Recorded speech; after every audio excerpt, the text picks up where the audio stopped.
And Counselor, you'll need the gavel in. Okay. He was telling me.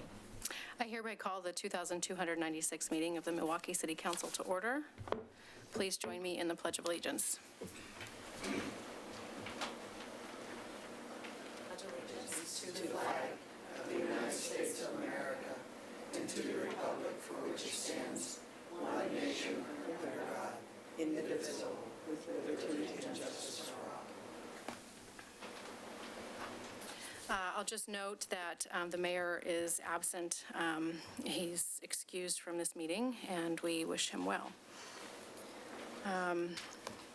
First up, special reports. National Farmers Market Week Proclamation, introduced by Celebrate Milwaukie, Inc. Board President Melanie Bennett. Welcome. Thank you. All right, good evening, City Council.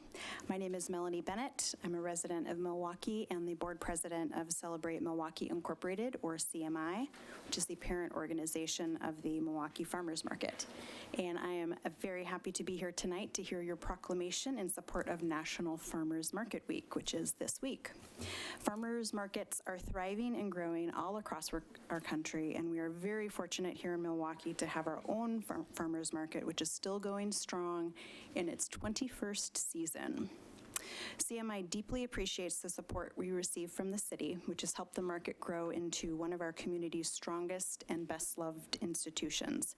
Farmers markets are not only a great place to find healthy local food for our families, but they're also a wonderful place to create community, connect us to others, and demonstrate our values of what a great place to live looks like. Thank you for your support today of National Farmers Market Week, and thank you for your support year-round of the Milwaukie Farmers Market. Who wants to read? Thank you. So I have a proclamation. Whereas farmers markets are an integral part of Oregon's food system and agricultural economy, and whereas the 130-plus farmers markets in Oregon are important sales outlets for farmers and food business owners, generating revenue that supports the sustainability of family farms and the revitalization of rural communities, and whereas farmers markets provide citizens of all income levels with access to healthful, locally produced foods through the Milwaukie Farmers Markets and 70-plus other Oregon markets that accept Supplemental Nutritional Assistance Program, SNAP, benefits, and other critical food access programs. And whereas the Milwaukie Farmers Market is celebrating 21 years as a cornerstone of our community, well-loved by customers, neighbors, and vendors alike, and whereas the City Council recognizes the importance of expanding agricultural marketing opportunities that assist and encourage the next generation of farmers and ranchers, generate farm income to help stimulate business development and job creation, build community connections through rural and urban linkages, provide access to fresh, healthy food for all of Oregon citizens, and more. Now, therefore, I, Mark Gamba, Mayor of the City of Milwaukie, Oregon, read by Council President Angel Falconer, Municipal Corporation in the County of Clackamas in the state of Oregon, with the consent of the City Council, do hereby proclaim the week August 4th through 10, 2019 as Milwaukie Farmers Market Week in conjunction with National Farmers Market Week, and do call upon all Milwaukeeans to celebrate farmers markets with appropriate observance and activities. Thank you. I would note that the Oregon Farmers Market Association has been doing some Facebook posts that the Milwaukie Farmers Market's sharing this week, and people who use Facebook might find them interesting to go on there. Lots of interesting facts about farmers. That the average age of a farmer today is 58, and they're looking to retirement, but that farmers market farmers tend to be in their first 10 years of farming. It's kind of the grooming ground for new farmers. Also, the one I read today that was fascinating and a little concerning is if you walk around the Milwaukie Farmers Market and you talk to them, you'll hear them say, oh yeah, we went out early and picked these this morning, or they picked them the day before, maybe. The average produce you find in your supermarket was picked 13 days before it showed up on the supermarket shelves. So you get a lot fresher food by going to your farmer's market, as well as being local and not having come in on a truck from 4 states away or whatever. So, yeah. We do love our farmer's market. It's amazing. Thank you very much. Thank you.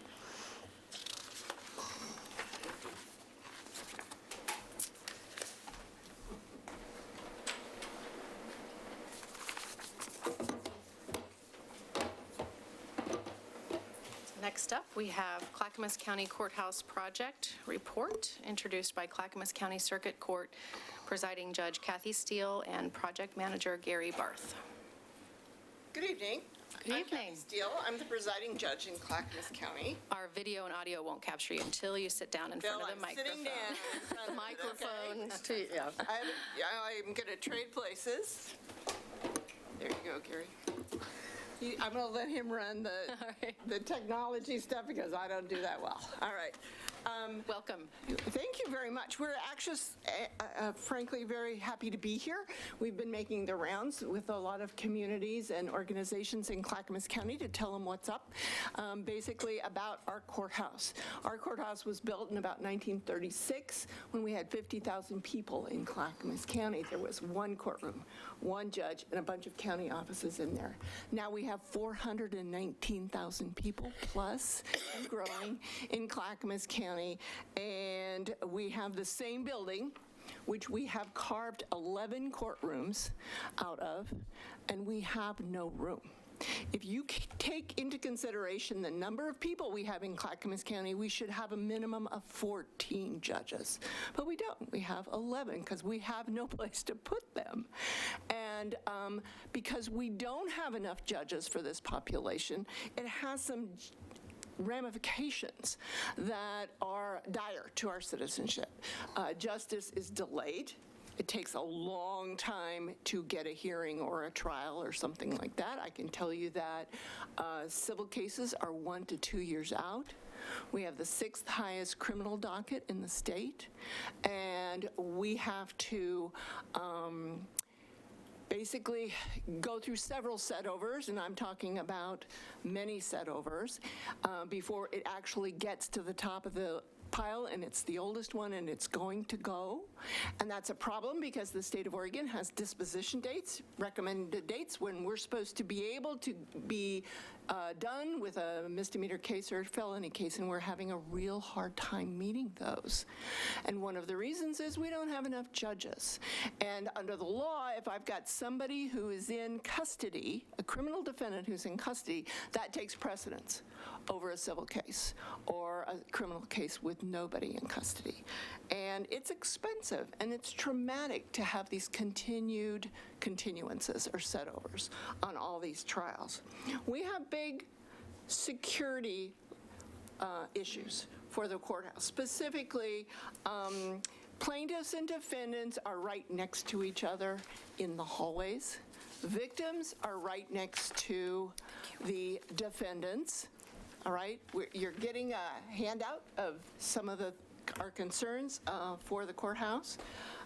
We are also miles away from other essential county services. Most of them are up on top of the hill, and there is no parking in Oregon City, although I will tell you that the Oregon City Downtown Association, Merchants Association, is frankly kind of happy that we will be going, because that will clean up a lot of parking spaces for them to use for other folks that they expect to come and be able to use the parking there. We don't have separate circulation paths for victims, for witnesses, for judges, for other court personnel or law enforcement. And those narrow hallways are just not comfortable. We have one holding cell on the 3rd floor, and when they bring somebody into a courtroom from there, they're in shackles, and sometimes they're chained together, and they're bringing them right through the hallway with everybody there. And it's just not a secure situation, and it's not how these are certainly made these days, all right? So that's a real problem. And it's very cramped, and if you go into a courtroom, for example, you have less room than between the end of this table and the bench there, between where the witnesses go, and you might have a defendant sitting right there, a witness going right past them, the jury right over on that side, and they're going up to the witness stand, and you are within a foot of this person. And it's just not a comfortable situation to be in. And those are the types of things that we wish to address in getting a new courthouse built. We also have some problems with the public safety. And the reason I brought this around, I like, showing things. This is a picture. Notice What camera, is there a camera? I don't know which one Camera would be, behind me. but probably this one. This one here. Okay, well, I wanted you guys to see this first, okay? See this building over here? This is the edge of the courthouse. It's right down below my office. This white line going right through the middle Is that yardstick? is that yardstick. You'll notice that this yardstick is sticking out about 6 inches over the edge of the embankment. That's the embankment that goes down to the Willamette River 100 feet below there. When I started practicing in 1981, there was 10 and a half feet between the edge of the bank and the edge of that building. Now there is about 2.5 feet. We have lost 6 inches since October. Since October. Of last year. And that's just erosion? Erosion. Erosion. Yeah. And that's not safe.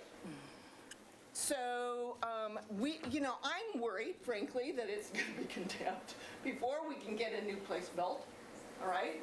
I'm worried about what will happen in a good earthquake, because we've been told that the dirt underneath the courthouse will liquefy in a good shake, and I'm not talking about the Cascadia subduction event, a good earthquake, all right? You know the rest of this bank's going to go down, but we're really worried about the dirt underneath, because there is bedrock eventually down there, but we don't know how close we are to it, and we have no idea that we are attached to it either. So it's a very dangerous It's anywhere from 9 to 18 feet of fill before you hit right, bedrock. before you hit that. So we're very, very concerned about that. And we have plans for a new courthouse. And this is a once-in-a-lifetime opportunity for us to build a courthouse. Gary, you want to talk about that? Sure. So, good evening. I'm Gary Barth. I know a couple of you folks from I previously was with the county, retired at the end of 17, and I've hired on as a consultant to be the project director for this county courthouse project for the county administration. So Judge Steele and I have been partnering a lot on these public presentations. What makes this time now? You've seen the need. We know the why. The question, why now?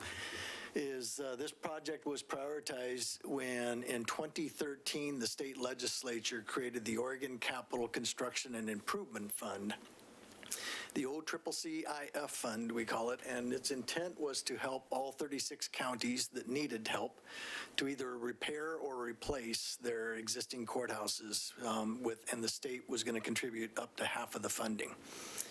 We need to co-locate a state agency in that to qualify so that we can use state bonds. We've identified 2 state agencies that will collate into this courthouse. The Public Defender's Office and the Department of Human Services will have office space in there.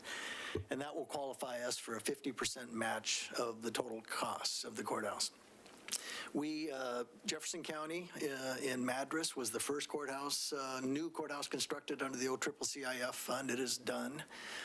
Multnomah County was next, and they're under construction right now at the base of the Hawthorne Bridge. And Lane County and Clackamas County were next in line, endorsed by the Association of Oregon Counties and prioritized by the Supreme Court judge for the Oregon Judicial Department. Yeah. And so the way it works is they put it in their budget in the Department of OJD, and then it gets approved by the legislature and then approved by the governor. We've asked for 1/3 of the funding. The courthouse alone is about $190 million project, total project with all the other site work and work that needs to be done that's not directly associated with the courthouse, but associated with the campus. It'll total about $220 million. State's going to contribute half of the 190, and we asked for 1/3 of that to begin the first design and pre-construction phase. And that was approved in the fiscal year 1921 biennium of the legislative session that just concluded. So it's on a reimbursement basis. So the county needs to fund 100% of the project, but then we get reimbursed for 50%. of the courthouse cost. So as the judge mentioned, this project was identified for replacement in the 60s. There's been 2 unsuccessful GO bond measures to try to replace the courthouse that have failed. And so now we've had a number of capital projects planned for the Red Soils campus. This one became the next priority as soon as that OCCCIF funding became available. So we got our application in. We've done all the analysis that shows that it's not worth repairing the existing courthouse for its purpose. It will be a fantastic building for repurposing and redevelopment. It'll become surplus property to the county. A lot of people ask what will be the intended use, and our hope is that we'll get it to the private sector or another, but redevelop it into, a high-wage, creative class office space, if you will. And it'll be an economic stimulus to downtown Oregon City, and then the new courthouse will be an economic stimulus to the Red Soils campus up on top of the hill. But there's really no value in the existing building. It's got an appraised value of about $2.2 million, not counting its seismic upgrades necessary. So it doesn't make any much economic sense for the county to invest money because it was, like I said, it was designed for 1 courtroom. And even though we've got 11 in there, it's very substandard the way it's designed. So replacement was the option. We demonstrated that through the seismic studies. We've turned in a complete application in 2015 to the state, which got us prioritized this far. We've already done preliminary design with 2 different firms. So we've got the square footage and all the programming space designed. We've got the state funding in place. We own the site already, so we've got the land. So we're good to go, and we're moving forward. Right now, the last piece we're doing is determining the county financing plan. The county still has a desire to pursue a general obligation bond with the citizens, but they did pass a board resolution earlier this year that said they're committed to this project regardless, because they know the time is now. So we're going to be doing some budget work over the next couple of months and have a couple of paths forward, one with a GO bond, one without. But the board is committed to this project, and so we're moving ahead. I don't know if any of you are familiar with the Red Soils area, but when you look at that particular picture, you're seeing the Public Services Building, which is where the county offices are in the front, and then construction back there is ultimately where the Development Services Building went. Okay, I'm going to take this out as a point. Look at this. And Multitasking. multitasking, that's right. So the Development Services Building went in here, and that big courtyard that's up there is right there in the middle. The new courthouse will be this way, basically the west side of this triangle, facing Mount Hood. And then more parking, et cetera, will be back there. There's another road that's going to come in here, catch in here, et cetera. So that's generally where it will be. And how many courtrooms are you proposing to build? We are building 16. 16. And we have room to put 4 more, ultimately down the road, if we have to. And I didn't hear designs of courtrooms yet. Is that still in? Well, we did have a study done for space, okay, the space study done about what size courtrooms we need, how many we need, and we're mixing that up. Okay, so we'll have some big courtrooms, because we need some big courtrooms for some of our dockets that are huge and for events that occurred there, but we have some that clearly we don't need that much space, but some that have to be ready to be able to use for jury trials, and then some that don't have even jury boxes in them because they're the type of cases, whether or not that's a domestic relations case or it's a juvenile dependency case or something like that, where you just have the judge and the parties, et cetera, in there. And so we're mixing that up, and the judges will not have assigned courtrooms. They will have their own offices or chambers on a floor, basically 4 per floor, okay? But they will then work back and forth with the courtrooms there on that floor and may end up going elsewhere if they need to. But the security is amazing in the space plan that we have in terms of moving prisoners between floors. The holding cell will be in the basement, okay, which is, they'll be transported there in vans, again, like we're doing right now from the jail, but they'll go into a secure place in the basement. The garage door comes out, they go into the holding cell, and then they go up their own elevators to the holding areas on each floor in between a couple of courtrooms. So the safety is amazing compared to what we're experiencing right now. So we've done 2 different space programming, one with Sarah Architects locally who helped us with the application that got turned in. Then we hired the National Center for State Courts, which specializes in courthouse design and was recommended to us from the Oregon Judicial Department. And they created a similar kind of, but more specific stacking diagram and programming. This total square footage came out fairly close. That was a good peer analysis that we had. And the judge mentioned the real critical piece is the circulation patterns. There's 3 circulation patterns in the new courthouse design, one for public, one for in custody, one for judicial staff. And it's very important that those have separation for a number of reasons. The other thing to mention is that the district attorney will also consolidate offices in the new courthouse building. We will pay for that 100%. The state is not paying for the district attorney space, which is why our total project cost is a bit more. But right now, the judicial system and the district attorney system is spread across 3 buildings in downtown Oregon City. So we have jury assembly in one building, and then they have to queue up outside in the elements before they can get through security into the courthouse. So the new building will be designed for the jury will be in the.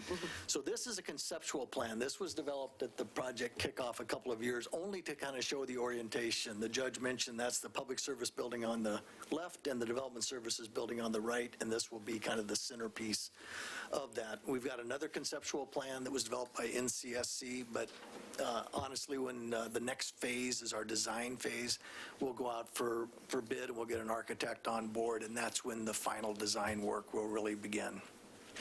It's about an 18-month design process and about a 30-month construction process once the county gives me the green light that I've got the funding in place to begin. Does anybody have any questions? Just a couple of really basic ones. So it's 4 stories plus a basement, so it's going to be a 5-story. Yes. Yes. So that's part of it. I mean, one of the studies we has has it like that with a wing that's only 3 stories up, no basement under there. Yeah. Okay. But from the drawings, I could see Yes. basically 4 stories. Uh-huh. And the Circle of Honor there doesn't move at all, No. right? That stays where it is? Yes. Yeah, thank you. And at one point in time, a few years ago, I had the pleasure, or whatever you want to call it, of testifying before the grand jury in that building, in the current building. And I was frightened, actually, the whole time I was there. All the people that were all around in the very, very narrow hallways. And Yes. the grand jury, I noticed, just met in like this little room that they looked Yes. just kind of squashed in. Yes. So I was kind of wondering if you're going to have a grand jury room, because Yes. they would probably appreciate that. With windows. That's right, that room did not have windows. No, it does not. But the new one will. And it was so small. I'm Yes. like, wow. We have offices created out of closets Yeah. right now. Yeah. So it's just, We have the one space where people have to leave because there's not enough oxygen in the room to circulate the number of that's the staff. records room in the basement. Basically, they have to leave the door open because you can't shut it because there's not enough oxygen in there. Wow. Wow. That's dangerous. So you said that that you were moving ahead with the funding stuff, so it sounds like you're not looking, if you go out for a GO bond, it's not this year. It is not this year. The earliest we would go out would be May of 2020, potentially November 2020. Nothing's been set yet. We're still doing a lot of research, polling, outreach, engagement, just like this effort here. So we're out talking to any community group that will have We're us. also looking at other ways to fund it. So, anything else? I have a plug. Yes. That's okay. Plug away. I haven't spent much time in Clackamas County's courtrooms. Most people haven't. But I have been to the document room, and I've spent Yes. lots of time in Multnomah County courtrooms and Lane County courtrooms. And one thing that I think sometimes gets overlooked, and so I'm glad to hear the National Center for State Courts is looking at designs for courtrooms, space for those extra staff members who have to be at the court in trial every day, and the furniture doesn't typically accommodate them. So I'm thinking about those litigation support staff people who are critical to. The NCSC study we have is about that thick. There is quite a bit dedicated to the design of the courtrooms Courtroom themselves. technology. Yes, exactly. Very good. Right now, our cords go right across the floor, on top of them, because we can't drill into the walls, right? We can't drill into the floors, although, you know, occasionally when a pipe bursts, well, it falls apart, and then we get in there so that we can fix the pipe, but that's happened. No functional drinking fountains, right? No, there aren't. Those are critical, We have bottled for water. sure. We I do think you could be doing something about your erosion problem, though, surely. We can, but it's expensive. It has to be Really almost like expensive. in-river work and kind of up against the yeah, barge I and bet. buildings foundation. And Right. Keep And in you mind just that like- where it is right now is right next to McLaughlin, Right. which right by the courthouse is a bridge, Yeah, yeah. right? So they'd have to bring that in from the riverside up under that onto the bank, and it's prohibitively So expensive. ODOT, Army Corps, how many other? is many. No. Yeah. Trying to get an in-water permit. And even if we fixed it, we still have the problem that it only fits. Oh, yeah, no. We have that, No, but right? it's in your interest to keep the Yeah. building in as good a shape as it is for the next Right. use, right? And so Right. it seems like it might be worth investing some effort Yeah, into. the positive thing is some of the footings are on bedrock, the best we can determine, but they're not anchored. So in a seismic, the soil around it's going to liquefy. The soil that's not in the foundation footings will liquefy, and nothing's keeping it, will keep it from sliding off. So even if we rebuilt up that foundation work, it would still likely Our slide. district attorney used to hand out snorkels to people that came to tour the courthouse. I don't personally do that. I carry this yardstick around everywhere. And I carried it around down in Salem when we were testifying down there because the Multnomah County presiding Judge Nan Waller, who was shilling for her new courthouse down at the legislature, always had this real heavy brick, and I said, I'm not carrying a brick. I need something that's lighter, and then we found out that we were actually this close, you know, to the edge, and there are a bunch of Clackamas County Courthouse yardsticks down in Salem, all over the legislature right now. And we've got rulers. Collectible item. A collectible item, and we also have all of the county legislators that are supporting this replacement project, too. So, anything else? No, is, at the website is your contact information. I'm thinking about lining, like, Rotary clubs up for presentations. Public and Governmental Affairs is doing handling all of our speaking engagements. So They just they're- tell us when to show up. For sure. Yeah. But there are people assigned to that. Okay. In that office, okay? And the website will refer you to a specific, there is a video out about why we need this and showing you some more pictures of the old courthouse and where the new one will be. That's a great suggestion, though, Will. I'm going to take that back and have them, if you'd like somebody to come and we can put Yeah. that on, we can put that on the That on our project, flyers. on the project website. Yeah, good. Okay? Yeah, because that'd be a great place to reach throughout the county. That's a Sure. good place to reach. We're trying to direct everybody, because that's the most current information that we're trying to keep. Yeah. So frequently asked questions and social media posts and everything are getting consolidated onto that website. Yeah. Okay. Okay. Thank you very much. Thank you very much. You bet.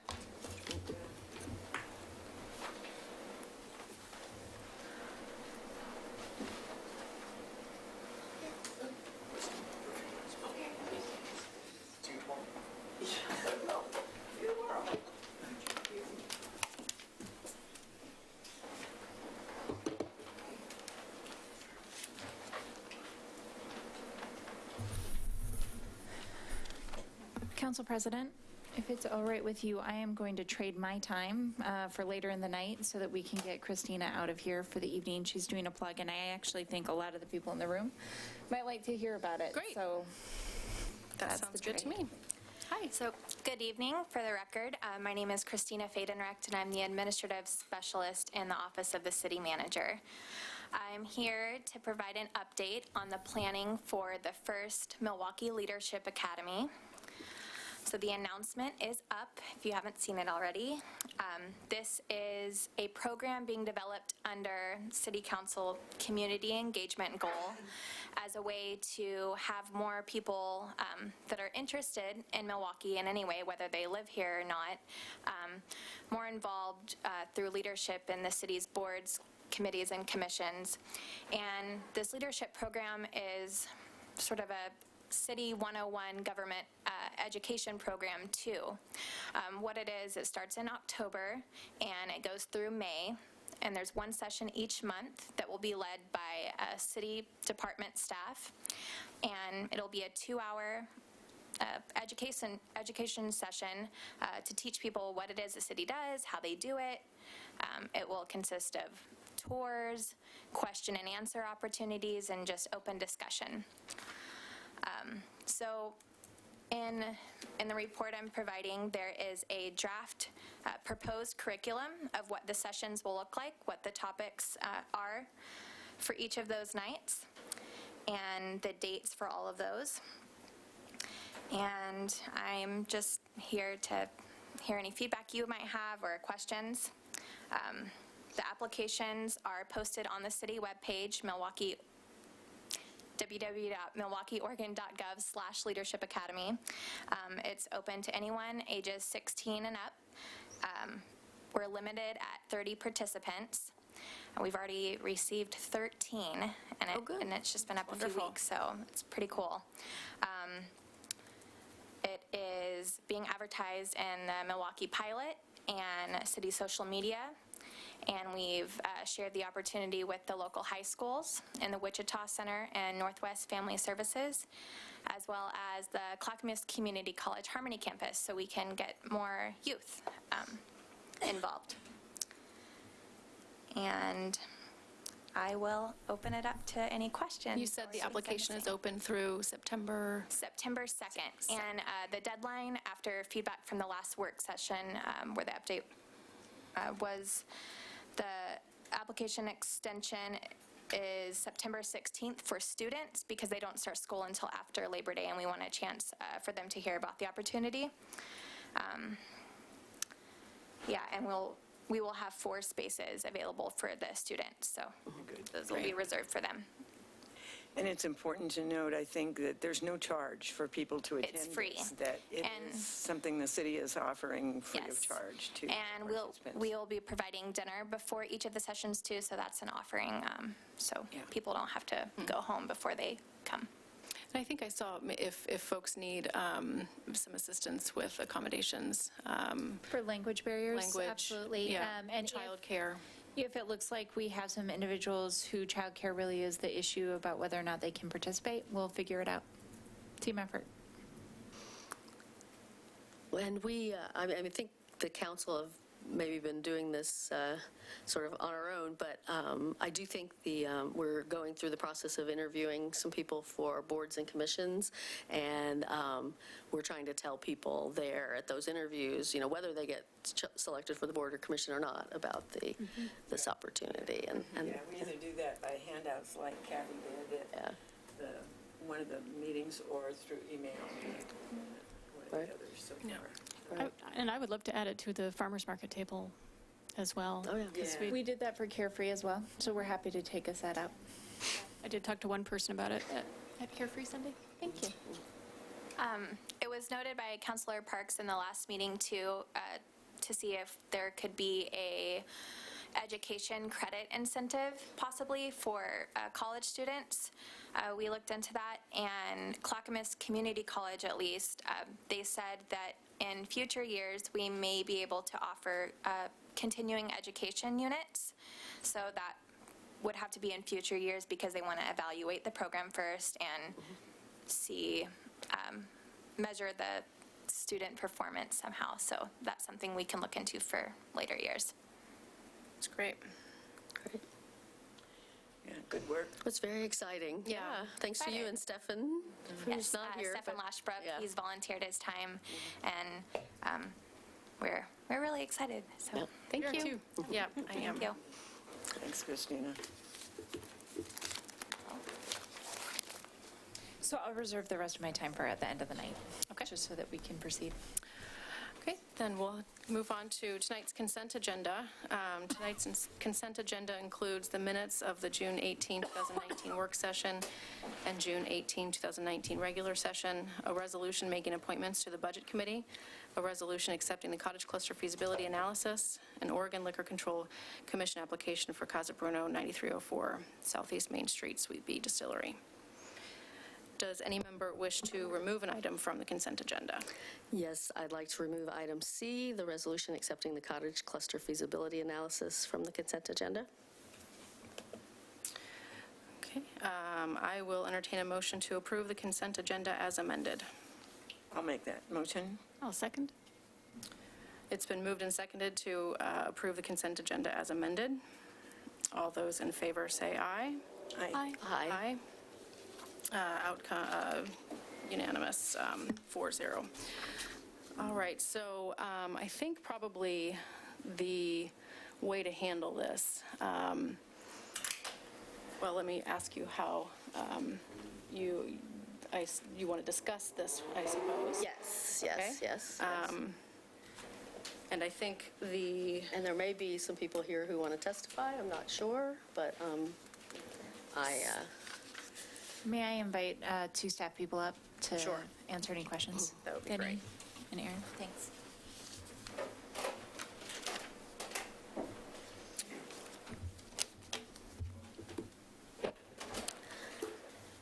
So the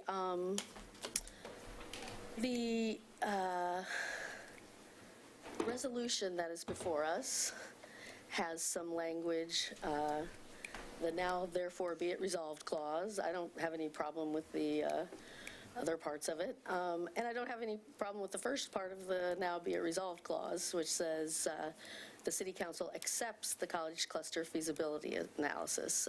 That's something we need to do for purposes of our grant. I don't think that's, controversial in the least. It's the rest of that clause that says it directs staff to incorporate ideas and recommendations learned into the comprehensive plan and future code updates. The recommendations were presented to this council and to the Planning Commission, but have never been the subject of any kind of opportunity for public input. There was a public input before recommendations were, but since the recommendations were finalized, and they're fairly far-reaching recommendations, there hasn't been any opportunity for public input. So this idea that this language to me says we are endorsing those recommendations. And I think that's premature. I don't think we're at that stage. We are not endorsing those recommendations. There's further work to be done on them. So that's my concern here. If the language said direct staff to, I don't know, I probably should have wordsmithed some words, but direct staff to further engage, include this in the further public engagement process of the comp plan and the code revisions that will follow the comp plan, then I think we'd probably be okay. But as written, it reads like we are endorsing those recommendations, and we're just not there yet.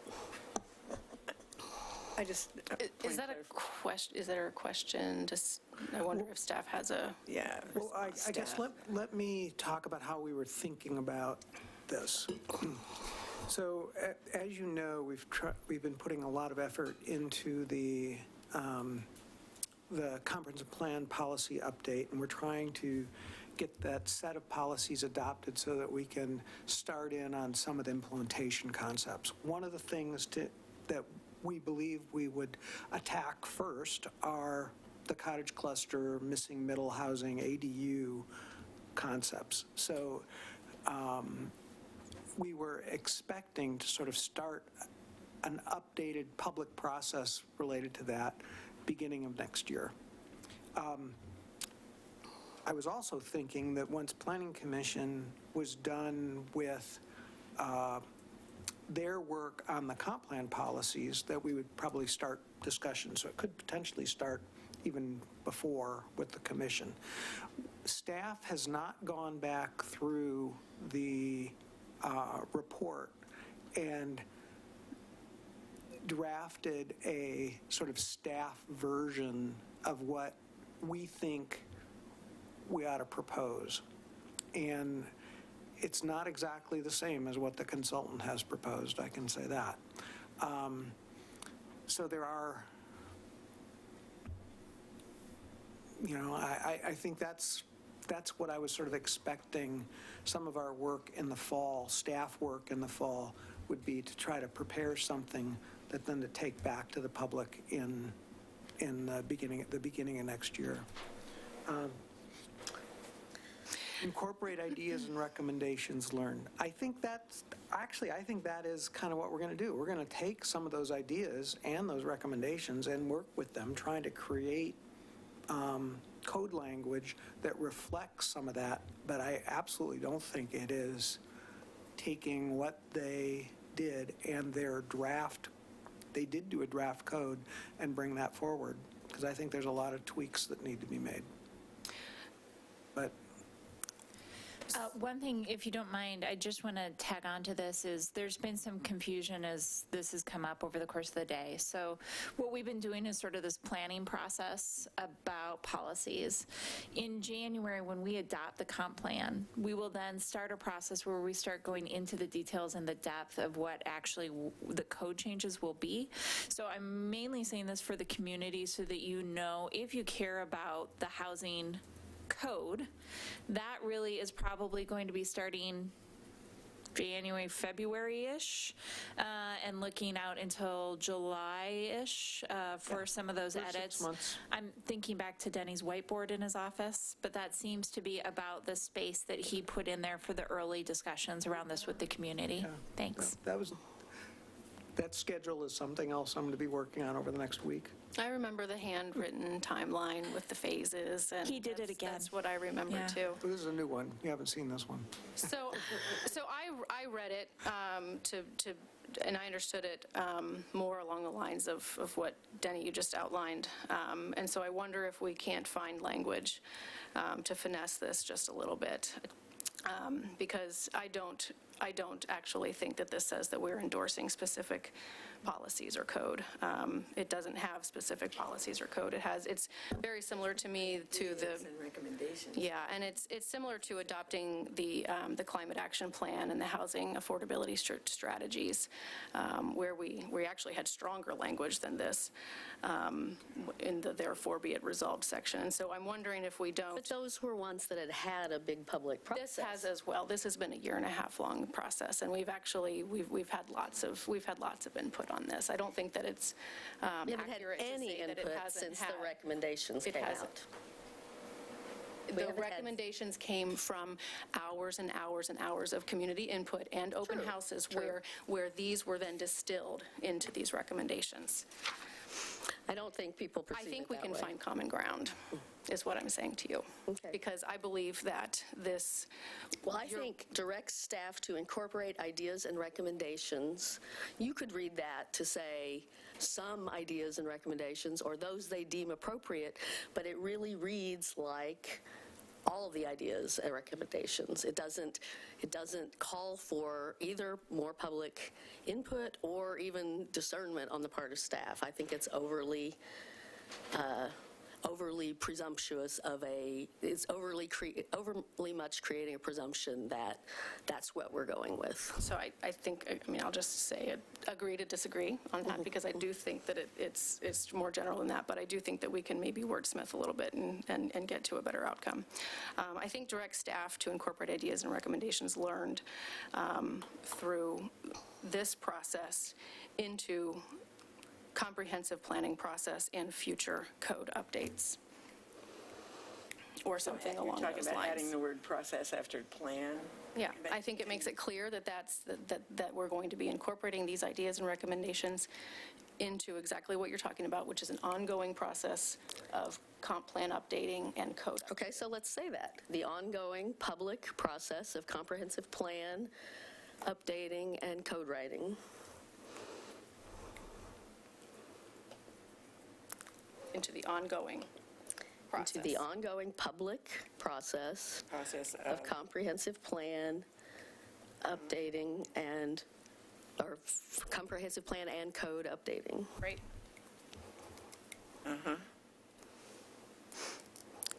It makes it clearer. I'm okay with that. I'd like to hear from the people who wanted to testify, if they would like to Okay. testify, but I think that's a, I think we can accommodate that too, since I think most of them actually checked the box. I believe all of these are related to this issue, even though they're also checked for audience participation and. some of them may be for the They probably didn't realize that we were going to develop, some of them may be for the plan development as well. I'm not seeing that. Chris nodded. Are you wanting to come up? I don't have anything from, You don't have a yellow sheet from Chris? you did, okay. It was just turned in. Just a new one, okay. It's in there. Okay, well then let me just grab all the cottage cluster ones first. Okay, that's separate, sorry. So you're wanting to do those before we move on to audience participation? Well, I'm thinking that is, while we're having this discussion, I think that makes the most sense. That's fine. And then we keep the others under general audience participation. Okay, if I call your name and I've got you misidentified as Cottage Cluster and you're actually here for something else, just let me know and we will keep your card. It doesn't mean we're dismissing you. And we also, since we do have a number of people and also still more business, we will limit comments to 3 minutes. I believe the yellow light will start flashing at 30 seconds. Flashes at 30 seconds, I believe it is, and then the yellow at, I think, 15, and then it goes back. It'll beep at 3 minutes. I like the way my imitation of a red button, right? All right. Okay, so first we'll start with Matthew Rinker.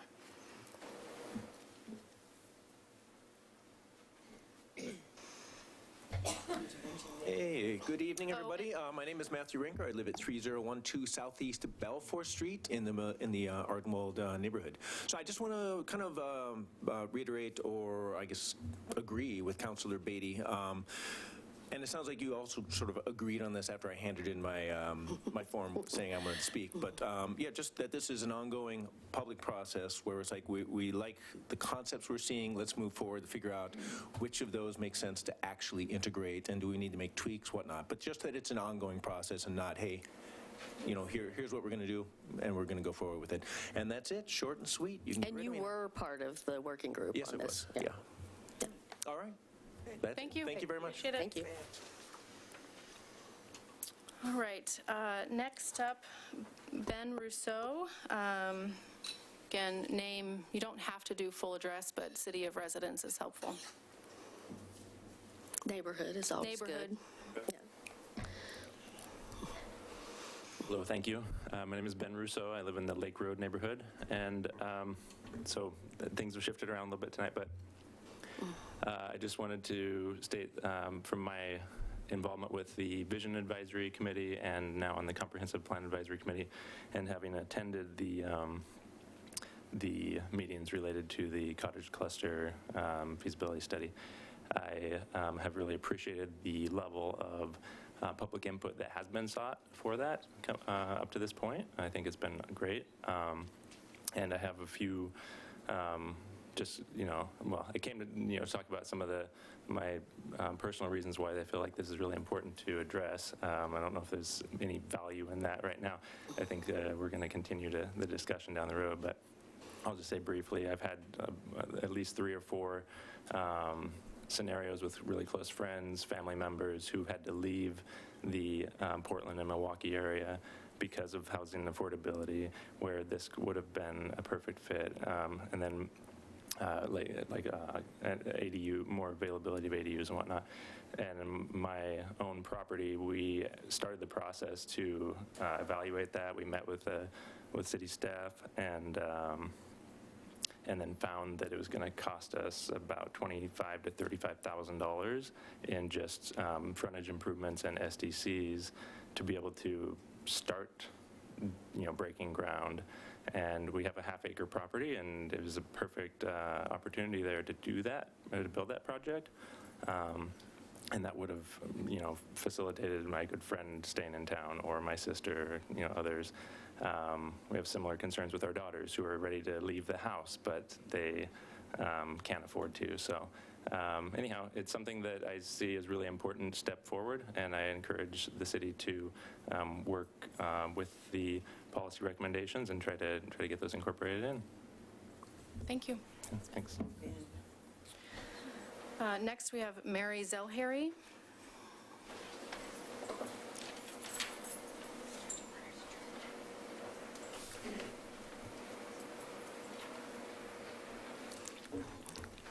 Good evening. My name is Mary Zelhary. I've been a resident of Milwaukee for 20 years.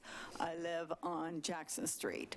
I'm happy to hear that you have come to agreement on the resolution.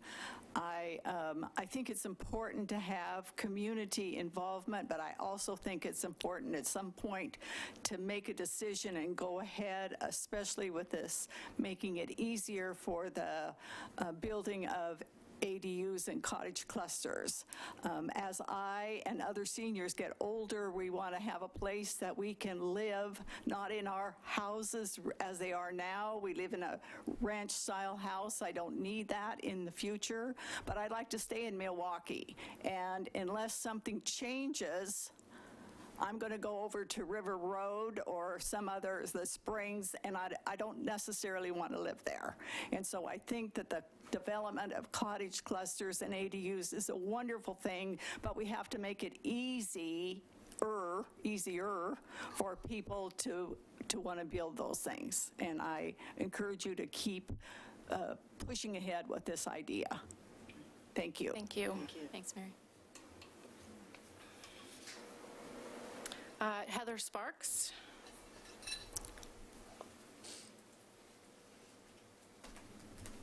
Hi, I was at the last meeting. Make sure you're closer to the microphone. I Thank came you. to the last meeting, and I live around the corner from both proposed cottage clusters, as well as within a mile of the bigger developments that have been proposed. And I think it's a really compelling argument to think about cottage clusters as group communities, as well as making it easier for people to build ADUs. What I'm concerned about is that there's been a lack of transparency. I know that it's been in the pilot. I know that there was some outreach, but I never got anything in my mailbox. I returned from the East Coast and most of my neighbors have said they were ill-informed and were shocked to find out that there was suddenly all of this development happening at once. And so my concern is how these communities are being planned, what the vetting process will be for forming these communities. I mean, I just want to make sure that we're not suddenly overflow for people who are really carrying a lot of issues with them, and that there are no support services in place like mental health services or extra funding for elementary schools. I really feel that that's an important component, and I know that that's like this other entity that it's not even being considered, or that it can't be. And so I feel like there need to be more conversations and more meetings about these proposed projects that are better publicized. Where we're actually getting flyers and mailboxes a couple of weeks before the meetings if you live within 2 miles of this proposed development. It's a lot at once. And then there are parking issues and all of the other stuff, sewage. So that's what I have to say. And, as a mother of a young child, I would like to see better funding going in. I'm tired of public schools. I'm really tired of paying for a private school and stretching it every month because our local elementary school is a 4, and there are 200 families on the waiting list for Sojourner and El Puente. So, I hope that that's something that may be considered when looking at these proposals for cottage clusters and other larger developments. Thanks. Thanks, Heather. Next, we have Donna Smith.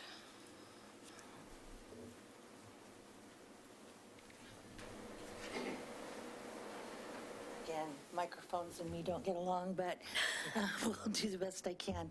I am Donna Smith. I live in the Ardenwald neighborhood over on Harvey. The proposed cottage cluster that is next door to my house, 3736. So slowly we become more and more aware of the study, and it is still within my neighborhood, walking it and talking with people and letting them know what's going on, getting more signatures, letting them, say, hey, this is what's happening in our neighborhood. I'm getting more to my neighbors than what our city has. So there is a big issue there on communication. I will continue walking my neighborhood, and I will continue sending out emails as to what is going on around the cluster. The clusters, I'm not against infill. Let me back up. I'm not against growth within our city. I'm against mindless growth. Putting in homes next to where we're at, that 17 or 16 homes in that space is really a lot for a half an acre. My home is 695 square feet. That is what is considered a true cottage home. The homes that are proposed to go in there are 2-story, 1,000 square foot or above, and then in the back, 750 square foot. We have left off some major pieces when we're talking about what's going to happen on those properties. There is no green space for those people that are going to be living on that. Where is the green space allowed? There's 10 feet or 12 feet between door to door, and that doesn't count the porches. You know what I mean? So that leaves a strip down the middle of 10. There is no food. Did we forget part of sustainability includes our food source? Our farmers market is wonderful, but that's not the only thing that's going to support our neighborhoods and our food. We have one grocery store in Milwaukee. You know what I mean? So we are basically becoming a food desert, and that needs to be addressed when we're putting in all of these new people coming into our community, which is a lot. When you add up all of the cottage clusters, they're saying, what is a cottage? There's only one right here, and there's only one right here, but there's 750, going in on the end of this street, and 200 or 300 going in on the end of this street. So mine was just coming back and keep putting out there, I want to be involved in the coding or whatever it takes to get this done. And are we going to be, as a community, inviting in the public to sit into that rezoning or whatever, so that we do have a say-so in what that looks like? The last piece is I have been involved in communication with Eli Spelvik, who does the community housing in Portland, to ask him questions about what is a good environment, what is a community environment, and what he has as a great example. And he was involved in this process as well. Right, but I don't think that he would have ever approved for the no green space with the houses. His properties have a lot of green space. And let's also just be clear that nothing has been approved and that these are not proposed projects. So just, right. or even proposed code. Yeah. So, but I'm staying with you, in other words. I'm not going anywhere. Thank you. By the way, when you and Heather testified before, did you get added to the city's email list for all of this comp plan stuff? I did not get added to it, no. Okay, so I'm going to ask that everybody who talked tonight gets added to the city's list for the... We'll need them to provide their email addresses. I made the same request last time, but we need you to give us your email addresses. We actually need all. Been out there and both on our yellow Great, list. thank you. We have been. Yeah. So we did notice last week, though, when we had some comments coming in, that the yellow forms did not have all the contact information. That is really helpful for us. So if you turned in a card tonight and you did not put your address, phone number, or email address, we do need those pieces of info. Thanks. Thank you. Eugene Trapp.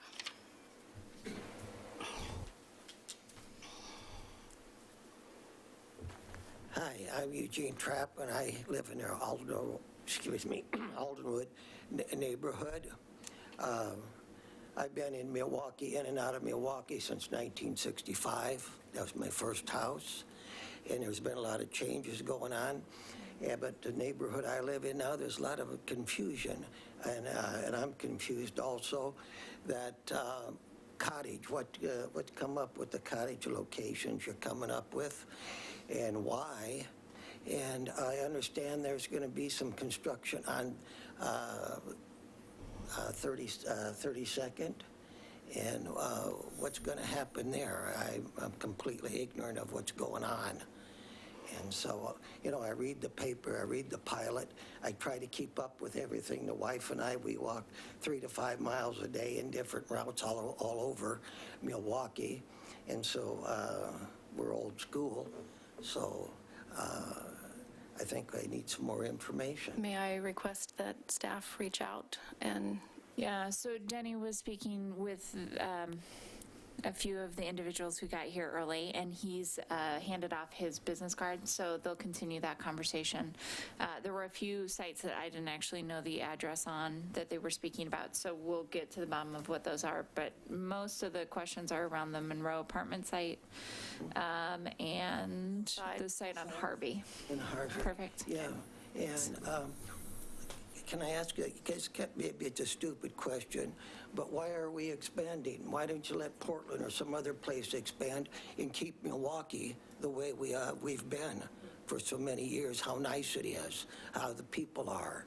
I see people every day. I know people all over the city. Hi, how are you? How are you doing? This and that and the other thing. I don't think we need more people here. So anyway, I'll be quiet and give it back to you. I want to keep as many Milwaukeeans as we possibly can. I apologize. Is it Florissa? Florissa Trapp. Related. Yeah, when I heard about, and I again just recently heard about all this. My husband reads the pilot more than I do, but he keeps me informed. And we have just to hear that there were so many different things being considered.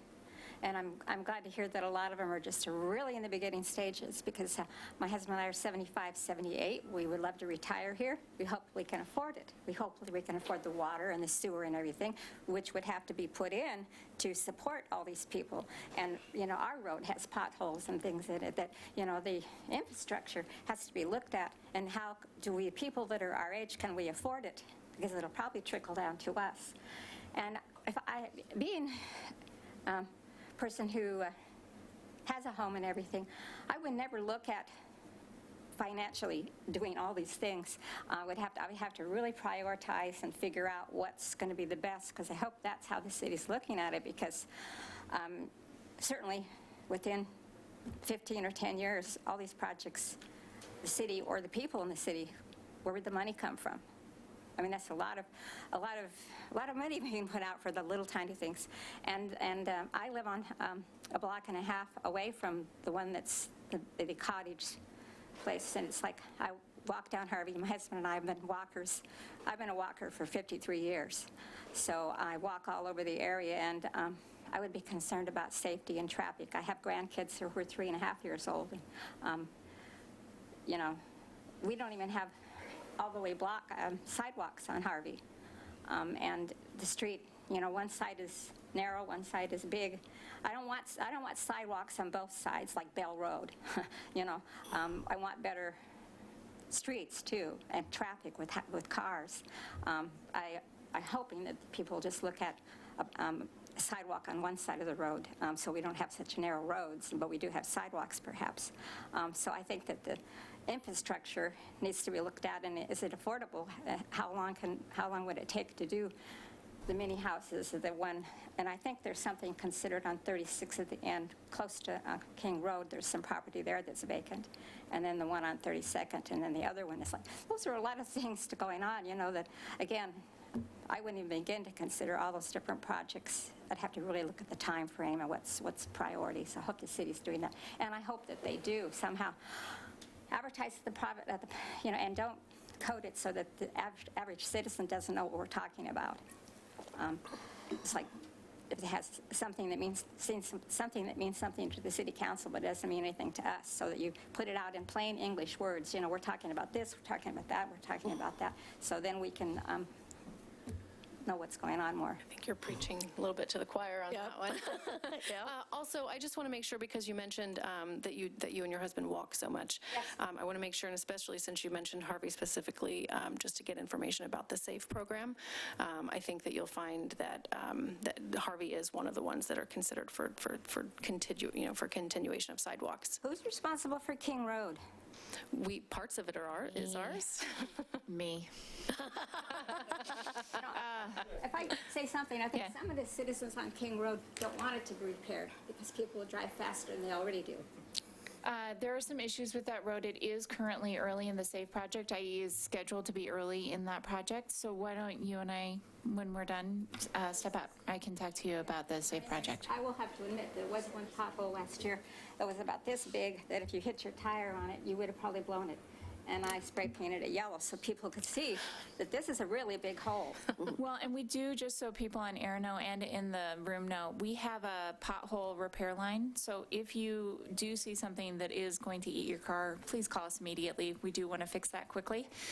King Road has really been bad for a long time. And there's some other streets in that area that have been recently repaved.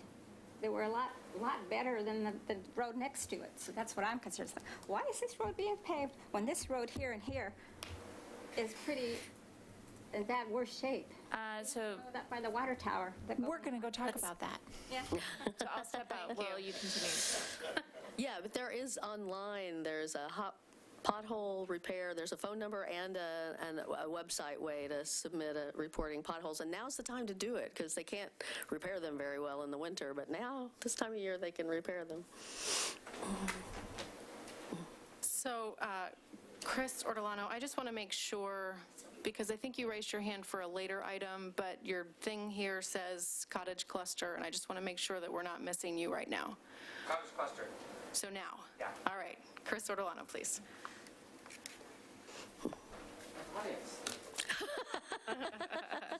Timing is everything. Council President Falconer, thank you so much for allowing me to present this evening. Before we start to geek out on some numbers in the Cottage Cluster Analysis Final Report, I'd like to tell a little story, give some kudos. Thanks to all of you who volunteered to produce the Carefree Sunday. It was a spectacular event. I think that it was a moment where there was a massive intersection of all the different neighborhoods that came together, and I think it really spoke to the kind of vision of community that we are all trying to create, where we can learn from each other, where we can celebrate the small community that we have here. That said, I asked a number of people what they thought Cottage Cluster is, and to a T, they all said 4 units. And I don't think that many of them clearly understand that this report is actually a little bit more than 4 units per site. So I'm about to kind of geek out on some numbers here. And the first number that kind of jumped out at me was the concept of 18%. That is the break-even point for developers before they're going to want to invest. And it does seem like developers play a strong role in the kind of vision for these cottage clusters. As I take a closer look at the actual sites, they start to feel a little bit more like housing developments than cottage clusters. So I just wanted to kind of review the language here and ask you all a question. It's a rhetorical question, but was the concept of a cottage cluster defined in this report? I see some general trends, but I don't see a definition. So let me just run through a couple of the numbers here. So on RS 47, there's one project, it's 36 units. On page RS 49, there's another project that's 30 units. On page RS 51, there's another project for 29 units. And on RS 53, there's a project for 72 units. These are all the max density, sort of the max build units. But based on, my anecdotal evidence, it was a very small sample size. I don't think anybody I talked to imagined that any of these cottage clusters were more than 4, 6, or 8 units. We're looking at the smallest one being 29 or 30, the largest being 72. Now, I am neutral on this project because I understand that Milwaukee has to grow, and I want to be mindful of that growth, which is why I appreciate you allowing us to contribute. The one ask that I have is that we do take a look at the language in the resolution, because I think it's important to consider this study. There's a lot to it. It was just published for today's meeting. I mean, many of us are just seeing it now for the first time. So maybe we need to consider the ideas presented here rather than directing staff. So that is my contribution to the resolution as it proceeds today, because on page RS81, we're done. Did you have a point you can make really quickly? It just references a number of the qualities of these projects, real briefly: heights, density, lot size, setbacks, and yards, which I think the public wants to participate in that are not clearly defined in here. And I think there's a lot of goodwill that can be earned in that public participation, as President Falconer, you presented here. And it's that goodwill that creates community. It's that goodwill that binds us together. And it's that goodwill that we all want to cherish and support. So that's what I'm here to share with you. Thank you so much, and I look forward to seeing you again soon. Thank you. Thanks for this. Any questions? No, thank Do I you. need to state my name and address? You're good. We got you. Okay. Okay, so that was it for cottage clusters. All right, so we need a motion on our... Did you want to speak to cottage clusters? I need a yellow slip. Gave it to the gal who she went out. Ann walked off with it. So Let me go find it. this He can definitely come doesn't up and... involve. Yeah. You come can up, we fill up always the fill it in slit again. later, yeah. I just want to make sure I didn't miss any more. Although now we have our recorder out of the... Yeah, I don't have one. Okay. Will you please state your name and city of residence? I'm Eric Fosgard, and I live on Olson Street in Milwaukee. Have a lot of neighbors who have expressed concerns.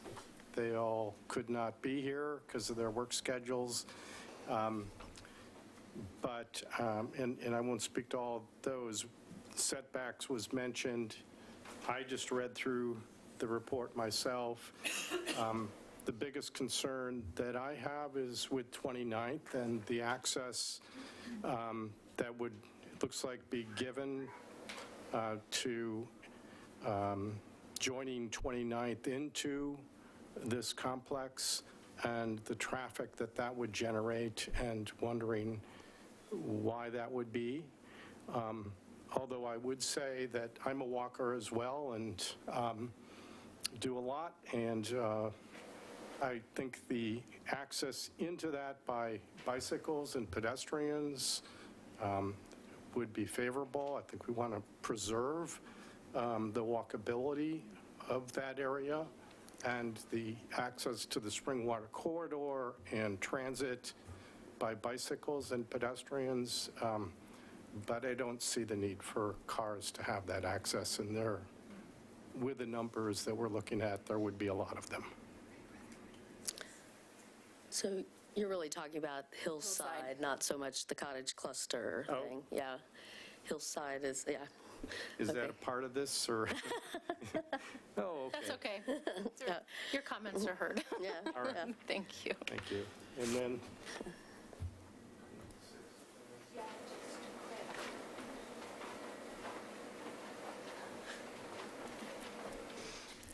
Can you Hi, please state your name and city of residence? Yes, my name is Renelle Coburn. I live on 29th in the Ardenwald neighborhood, and I've just found out what's going on. I just moved into the neighborhood 4 years ago, and I've been large-scale renovation. I'm home sharing. I have 6 housemates, and I live on the property. And a lot of new people are coming into the neighborhood because properties, 3-generation properties are all turning over there now. A lot of people do not have any idea what's going on. I just found out, and I read things, and, the kind of little one-liners and the monthly publication don't really say very much, and I'm talking to a lot of neighbors. I'm right on 29th. I'm out landscaping. People are walking their dogs up and down. The kids are playing all day long, and I haven't met a single person who knows what's going on. So I'm very concerned about that, and the number one concern in talking to people is about the vehicular traffic on 29th. It really is a greenway, it's a walking way, it's a bicycle way, it's a kids playing in the street kind of place, and nobody wants to lose that. Nobody I've spoken to is against bikes or pedestrians, and part of me, I'm just getting up to speed and understanding the relationship about what's on the docket today and decisions being made that will impact all of the other things going on. So pardon me if I'm not exactly in the right time and place, but I finished teaching, I got my butt over here, and I will be here going forward. And a lot of other people, as Eric said, are very interested but just couldn't get here. They just don't know enough to feel like they can be here yet, and I'm intending to inform people. So thank you. Scott, do you know when we have Hillside? Do we have them on the 20th? Yes, August 20th, there'll be an update from Clackamas County and staff on the Hillside project. Is that here? Work That's session? here at 4 o'clock at work session. 4 It's also o'clock, which means almost nobody can make it, but also streamed on YouTube via the city's yeah. web- And Yeah, I recorded. get it. It's And just recorded and played back. work hours for most people. Yeah. So I'm self-employed. I can make my own hours. So I'll do what I can to also talk to people and show up and represent. Thank you. Thank you so much for your time. I really appreciate it. Thank you. Now, that I believe is my last one for this item. Okay. We're actually not really. So do we need Denny to come back up and reread our language, our compromise language? I think that would be helpful, so we have, I don't think I got where, but I got the sentence. it was, Let me well, see if Denny, I- did you Now, want therefore, be it I resolved. think I've got it. to see? Now therefore be it resolved that the City Council accepts the Cottage Cluster feasibility and analysis and directs staff to incorporate ideas and recommendations learned into the ongoing public process for the comprehensive plan and code updates. Or something very close to that. That's, I think you missed the word future, but that was, Oh, I scratched that one out. Okay, yeah, it's fine. thank you. Do we need any further discussion?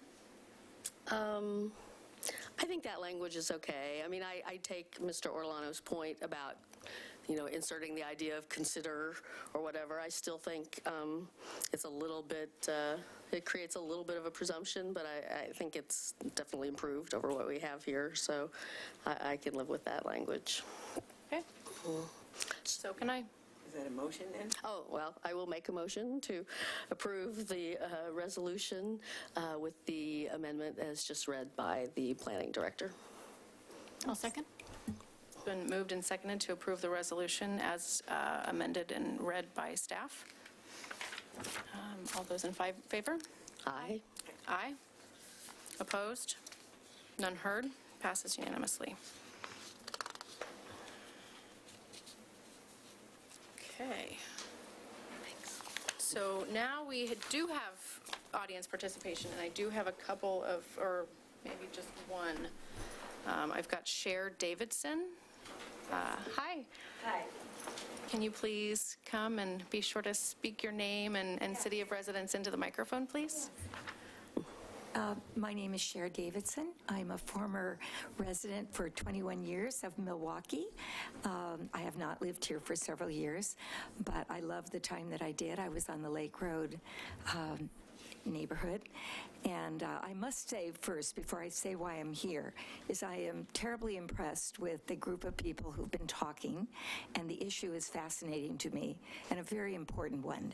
And so I found it most interesting to be here. I'm really glad to be here. But why I wanted to come is because I am a member of a women's kayak group, and we're 62 to 77 years old, and we love to kayak on the Willamette River and to put in, as we say, at different docks. And I'm the one of the group who said, we haven't tried the new Milwaukie dock. Let's go do that. And then we usually go into the little town if we're near the town or a neighborhood, and we go to lunch and we look around in the shops and we spend a little money, and it's just a weekly event. Well, on July 11th, we came to Milwaukie. I was the first one to arrive. I wanted to make sure that the only 3 of us could be there that day. We're a group of 10, but we can't always all be here. And so I wanted to make sure that parking was real clear. I had tried to find something on the website. There was no information. This was planned just the day before that we would go there, or I would have called. But I thought, well, surely with the new dock, there'll be a couple of spaces at least, 2 or 3. And got there, and I only saw spaces for boat trailers. And so I was quite concerned, and I noticed that the water treatment area, there was a parking space, but there were lots of cars coming in and out, and I thought, probably shouldn't park there because people are doing business in that area. So I asked I'm not sure if he was a gardener, he was obviously a city worker, he was wearing an orange vest, red-orange vest, if he knew if we could park on the upper level, even though there were blue signs that said for boat trailers only. He said, oh yeah, just go up there, you can park there. So we did, but we were a little nervous, so we put a note on the front of our windshields saying we were kayakers, we'd be back in an hour and a half. We always kayak for about an hour and a half to 2 hours. Got back and we each had $80 fines. That was the most expensive paddling day we'd ever had.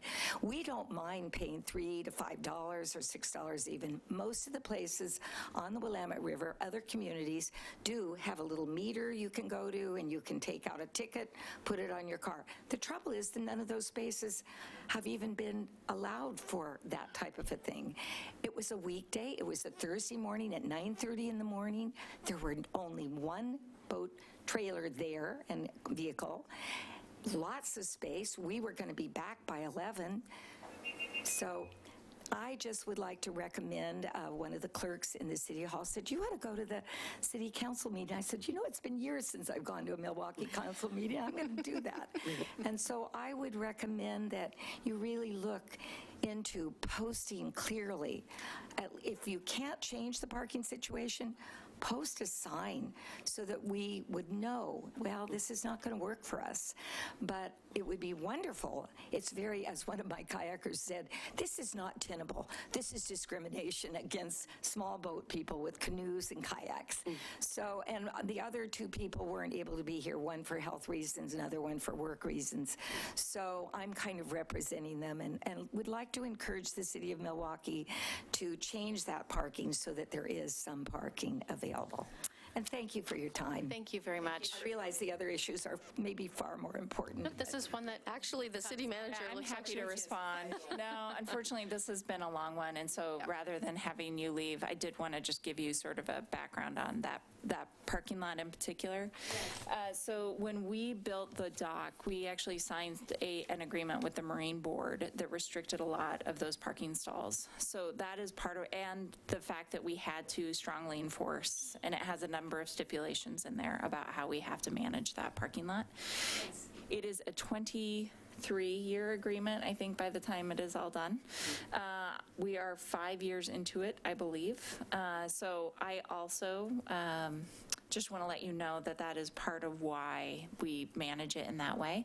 You are welcome to talk to the Marine Board at any time as well, and I'm happy to step out with you and talk to you on my own as well. But just to clarify, the other spaces, the spaces up above in front of Wes are not reserved for Wes. They are not, and they are signed for us. We went through that last year to make sure that we put up signs for individual car parking. So there are another about 12 parking stalls up across the bridge over towards the building for people who are Sewage in plant, vehicles. you can park in front of the sewage plant, that's what we're saying. In front of the Yeah. sewage. Yeah. Okay. Those are open. You need to have a sign that says that then. We do have signs up there, but we don't have a sign maybe It might not be down. clear enough. Yeah. So why Well, don't we? and maybe we could probably put one, we'll work on it. Yeah. Right near the dock, because there was also a young man who was leading a recreation program, and young children were coming up and they were putting the kayaks in the water, and he said, oh yeah, I parked there when I was planning this, just go ahead and park up there. I would never do that. We were worried about it, but we also were excited about getting on the water. Yeah, and no, I get it. didn't seem clear, and there was so many spaces. It was a Thursday morning. And the clerk downstairs said, well, you know, what you could have done is somebody could have stayed and watched your kayaks, and you all could have driven in and found a place in the city and then come back. Yeah, But no, that it's hard. seemed a little untenable, too. So I like Let's that go speak. idea. Okay. Thank you. Ms. Ober, Yes. I want to make sure before you walk out and address it, are there any other follow-up reports from? No, I think that tonight's speakers actually addressed the same topics I would have covered, and so it's the same discussion points. Thank you. Thank you. Okay, so next up, we have public hearing. Where did my script go? Consideration of Plan Development Code Amendments, file number ZA 2019-001, ordinance. And that will be introduced by Vera Colias. Please tell me I got that right. Close enough, thank you. Oh, no, close enough is good. Colias? I've answered I'm to worse. so sorry. so I it's like, think- please don't be sorry. No, I think it's one of those things that now it's sort of become like an ongoing, and that's, we just need to get it right. That's silly. It's fine. Thank you. Okay. Oh, so yes, I'm sorry. Call to order the public hearing on the proposed code amendments, file ZA-2019-01 is called to order. And let's see, the purpose of this hearing is to take public comment on the proposed plan development code amendments. Does any member of the city council wish to announce any actual or potential conflicts of interest? No. Have we received any, oh, no, now staff report, excuse me, getting ahead of myself. Good evening, Council. Vera Colias, Associate Planner, here to present the code amendments. I was here on June 18th in a work session within the regular session to discuss this. Since then, on July 9th, we went to the Planning Commission and had a public hearing there. So now we're sort of completing the rounds for the public hearings here. Just to start out, the code amendments relate to Section 311 in the zoning code for the planned development zone. So it's considered a zone, much like all the other zoning districts that we have in the city. The purpose of a planned development zone, and I realized in the work session that I did not even talk about what the purpose of a planned development zone, if anybody was watching. We don't have that many in the city, but the purpose of a planned development zone is to provide more flexibility for a development. It encourages greater flexibility in design, application of new techniques for land development. It promotes a variety of physical development pattern, and it encourages a mix of housing types, as well as potentially other commercial uses within a development. So it's kind of a mixed-use development, but not in a building, but more on a development size. Again, we don't have that many. We have a couple of residential plan developments in the city, and those are typically, it's a subdivision, but maybe the lots are a little bit smaller, so they're just sort of laid out a little bit differently, but there is it's a discretionary review process that an applicant would go through in order to afford the additional flexibility that the zone creates. This chart was presented at the work session, but again, again, we don't have that many plan developments, but the discussions and meetings about the Hillside Master Plan project that I know that came up this evening as well, which will be coming before you in a couple of weeks, would be reviewed as a plan development zone. And in our discussions regarding that project, it revealed some gaps in the code. So these amendments are intended to close those gaps, particularly about phased developments. A project like the Hillside Master Plan project, which would be developed over multiple phases because of the size of the project, our existing code does not recognize or does not allow for phased developments over a number of years. And for a project of any kind of significant size like that, it makes sense, and it's important to be able to incorporate phasing within those developments. So the amendments that we're proposing are intended to be surgical in nature and really address process and phasing.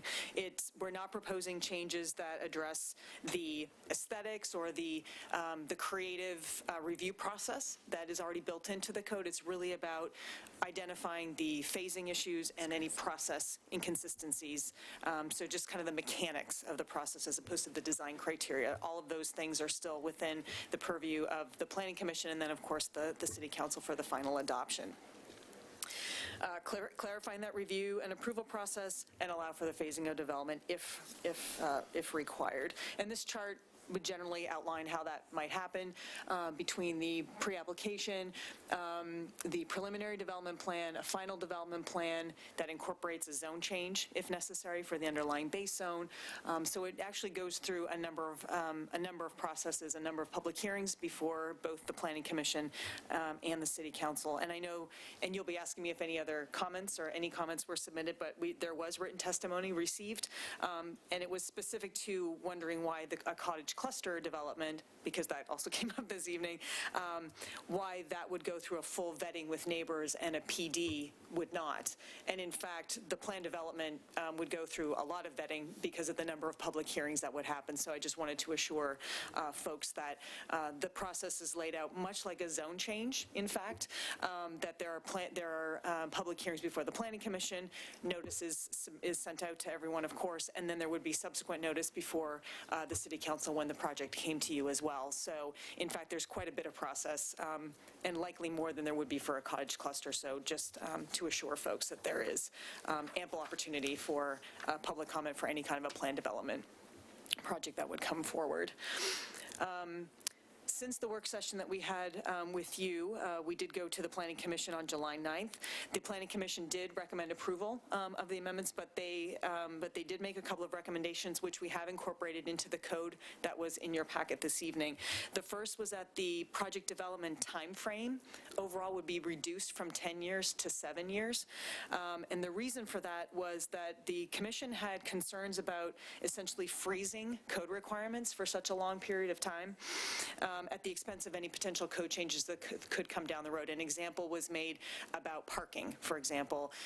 If over the course of the time frame of a plan development approval, our maximum parking requirements were in fact reduced, there should be opportunity to be able to incorporate any future code changes into the phasing of a project. We still allow for, within the code, we've built in extensions. So even if at the 7th year the project still needed subsequent phases, we can incorporate that. But the idea is that we don't let kind of a project go on too long if we've made some changes about tree canopy requirements or something that we really see as a beneficial component of a project that we wanted to incorporate.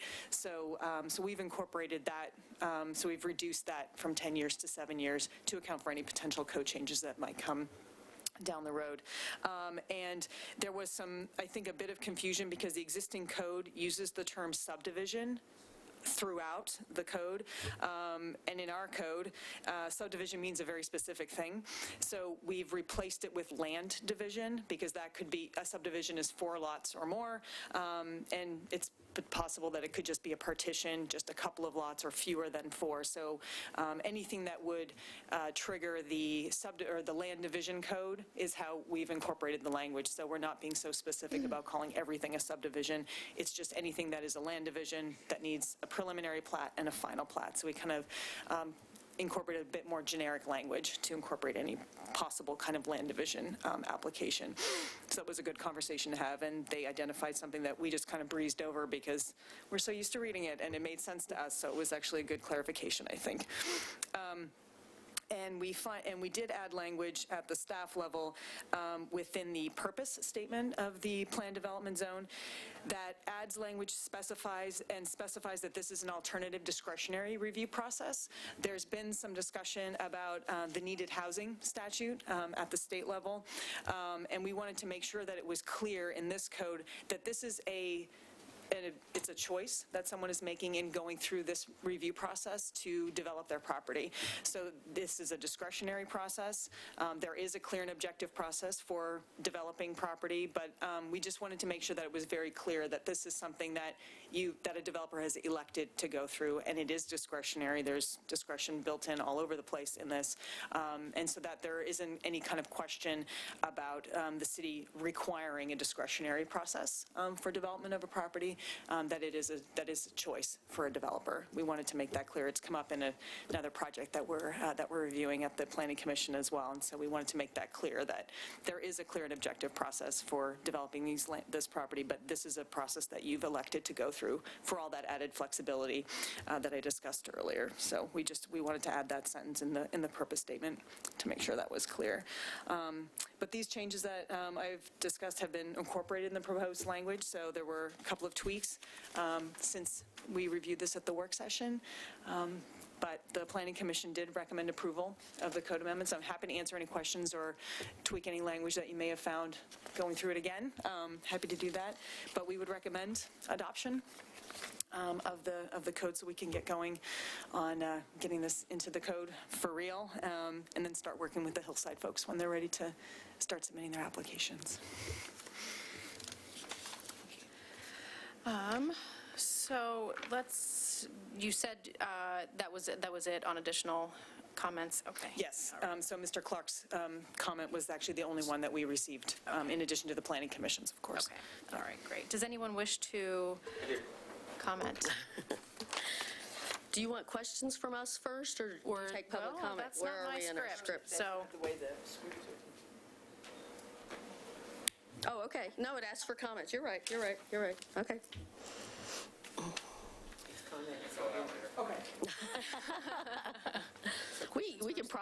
You can probably do double duty. Yeah, we can first. You want to just mark it up on the one? Oh, no, come up, give us. No, he's just saying, you mark it on here that he also testified on this part. Yes, Yeah. we will do that. Put on both. Yeah. We'll Okay. have 2 X's on it. Chris Ortolano, please join us again. I'd like to state my address, 11088 Southeast 40th Ave, also neighbor of the Hector Campbell neighborhood. Thank you so much, President, Council, for taking the time. As many earlier mentioned, we are trying to assess the various different projects that Council is now considering to essentially provide additional housing for residents here in Milwaukee. I'll be full disclosure, I've spent quite a bit of time thinking about it, and it has introduced a number of overlapping concepts. This one here, the Hillside Plan Development Process, does seem to overlap with the Cottage cluster in one specific way. Please correct me if I'm wrong, but there was some language early on that would limit the PD development code to parcels that were 2 acre and above. And I do think that we should keep that 2 acre and above language in the code, because I think that these cottage clusters, which were really housing developments, shouldn't have to be subject to an expedited zoning process. That was the one thing that I saw in this proposed ordinance, was an expedited zoning process. And without having further clarity around what expedited really means, I think that given the nature of the housing developments proposed during the cottage cluster, that we need to either put a minimum of 2 acres or take that expedited zoning process out. I'm not familiar with where the expedited zoning process language is, but we can get staff to address that. Okay. Okay, thank you. You're welcome. Any questions? No, not. I think that staff may have some clarification for us. Great. Thank you. Good.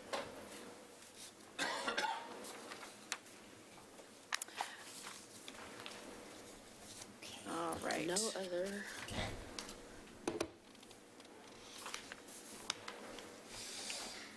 Does staff have any response to the testimony? Yeah, I just want to make sure that, that I'm understanding the question. So the cottage cluster review process is one that we have a study and we're going to be working on in code for, so it's separate from the plan development code. And the plan development zone, it's not expedited. What we've done with our proposed code language is just insert language to clarify the process.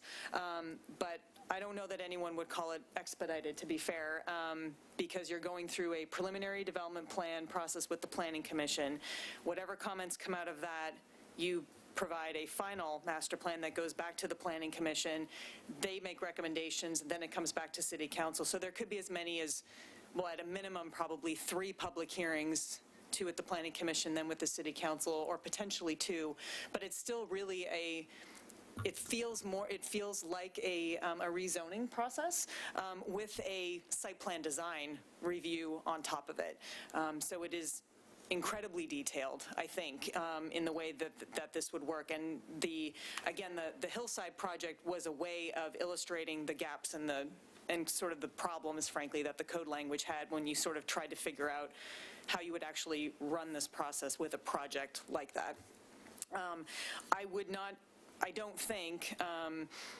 envision a cottage cluster project going through a plan development unless it really were a plan development and now it was working with a commercial component or something like that, because that really feels more like what a plan development would want to go. And again, that would depend on how the cottage cluster language really evolved through that public process. So I'm not sure that I've answered Mr. Ortolano's questions, but I think what sort of started it was this idea of removing that minimum lot size for a plan development, which was something that was recommended, which we've done. So we can imagine that a plan development could be on a smaller lot, but it doesn't expedite the review process. You're still going through Planning Commission and then City Council with all of the detailed site design and site plan design component within that as well. So I hope I've answered the question. I'm happy to clarify Well, and I would just say that removing that came at my suggestion last time,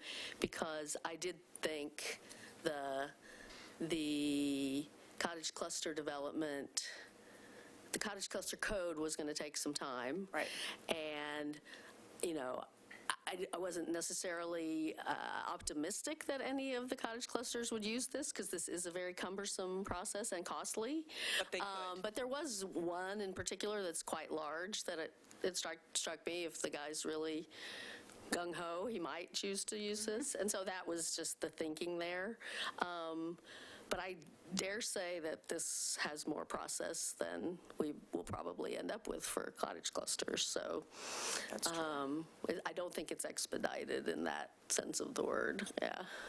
That was my recollection from our conversation last time when we made the recommendation, that it would be such a big process that we might not we might not be dealing with minimums and Right.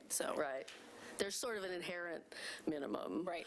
And it may be the 2-acre minimum, but there's sort of an inherent minimum just because of how costly the process is. We were concerned about not being able to really define why were we defining it as too... It seemed arbitrary. It seemed very arbitrary, yeah. No, I think that's fair. Yeah.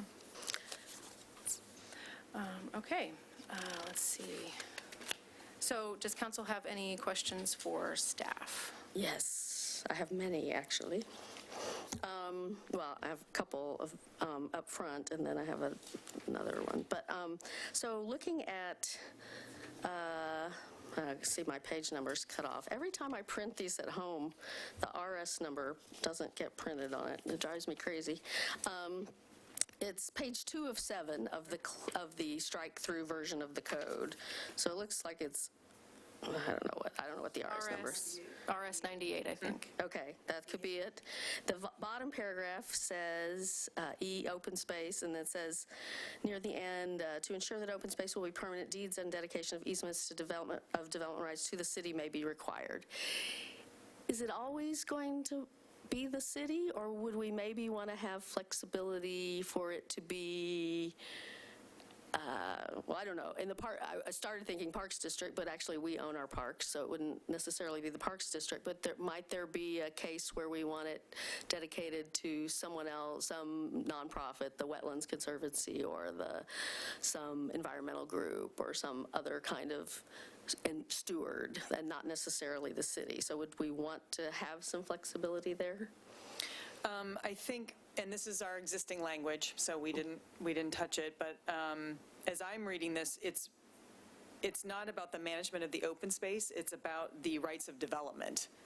So that those would go to the city, so that the open space, if the city would control any development rights on the open space, so that essentially it would create a permanent restriction for development. So it's not about who's managing the open space from the open space standpoint, it's about who's holding the development rights to make sure that the city is controlling that, so that could never, hopefully, would never actually, go to development, that the city is holding that. So I don't know if that is clear, if that clarifies enough for you, but you raise a good point about who's managing the open space, and I think at that point where it's the homeowners association or whatever sort of management entity is for the plan development, but this is specific to the development rights to make sure that those don't somehow get lost in the mix and the open space gets developed.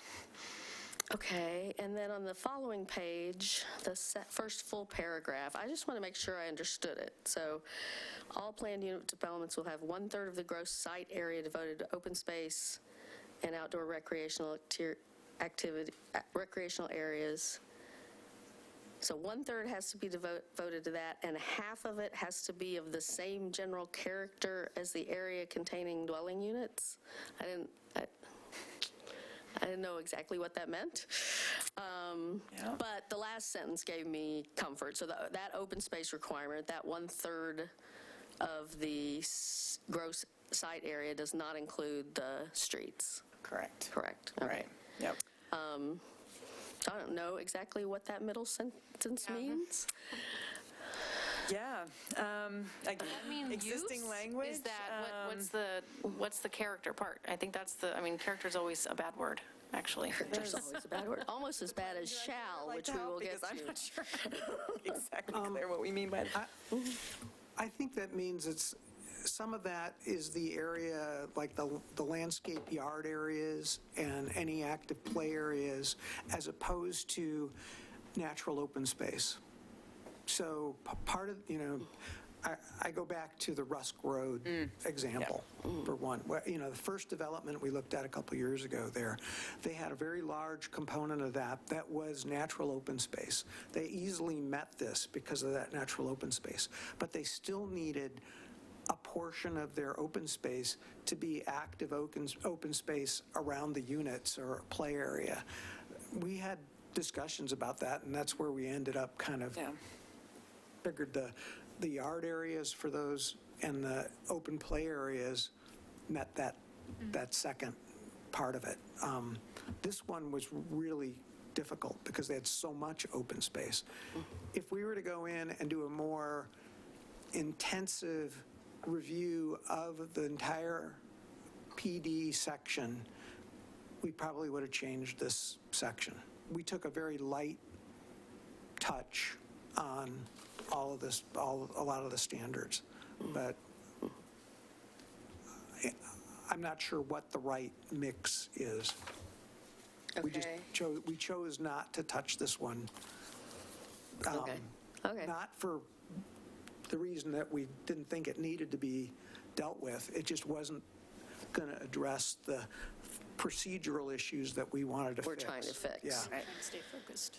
So your answer will probably be the same for this one, but looking down at the bottom of the page, 19311.7, the final development plan, program, and applicable phasing plan must contain information as required. I mean, that is, what does that even mean?